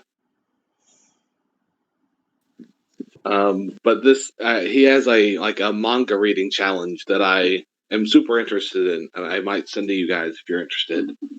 Okay. Definitely, It's like a 10 definitely send me series that name challenge. again. The channel is called Manga Crash. Mhm. He's a pretty small channel, but like his content's really cool. He has like a video about the different manga magazines and like different ways that demographics work and some cool stuff like that. But it seemed like a really cool challenge for like 10 jump and shonen affiliated series. Okay. That sounds interesting. It does. Get down. Well, before we leave, I do want to say don't forget to check out our social medias. Mine being Papa Djinn, PAPADJINN. That's on Twitter. Don't open it around your parents. 18 plus. Yeah, y'all can find me on YouTube and most platforms as Seckatai. I am still working on music, which will be circulating the rounds. Should be next 2 to 3 weeks, so be on the lookout for that. Oh, speaking of, man, after this, let me talk to you about getting your music for the beginning, or Justice, if you want to like talk to your group and see if I can get permission to stream their stuff at the beginning of the stream. I'd be down for either one. Yeah, I'll send out. I asked and never got any confirmation, so I'll Wild. plug that again. You can find me, Cynic here on Twitch, Cynical SM, on Twitter as Cynic, and on TikTok as Cynical SM, and on YouTube as Cynical Sword Mage, because that's what the SM stands for. And I'm not really worth following on social media, but check out my band. We're called Shabudika. That's SHABUDIKAH. We're on all streaming platforms. And we're pretty cool. We make the booty shake. You know, I think that's underappreciated. It's true. It's true. Roll it around. It's true. The skills on display from the man. All right. Man of justice, specifically.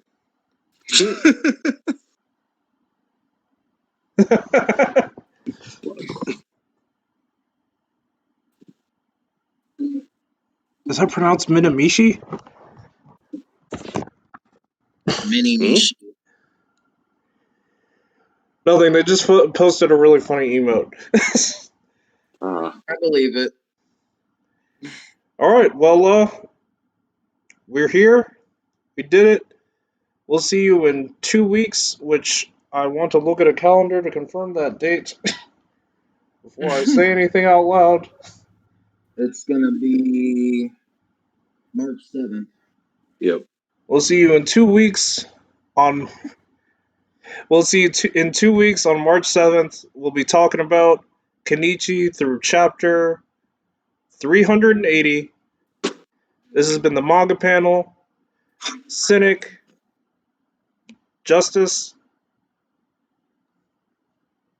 Yeah. Catch y'all Seckatai. next time. Yo, thanks for tuning in. Look forward to seeing y'all next time. Papa Djinn. Just want to say Thanks, everybody. Just want to say thank you to everybody who showed up from Ivy League. If any of you were here, and from the Final Phase Gaming Discord. If anybody else wants to shout out anywhere they posted, I was really lazy this week. Yeah, again, thank you, Ivy League. We always enjoy you guys coming in and supporting us. I also appreciate anybody coming in from Discord as well. Yeah, I know at least one or two people came in from a Discord I'm in, and I appreciate you guys. This has been the Manga Panel, episode 3. Peace.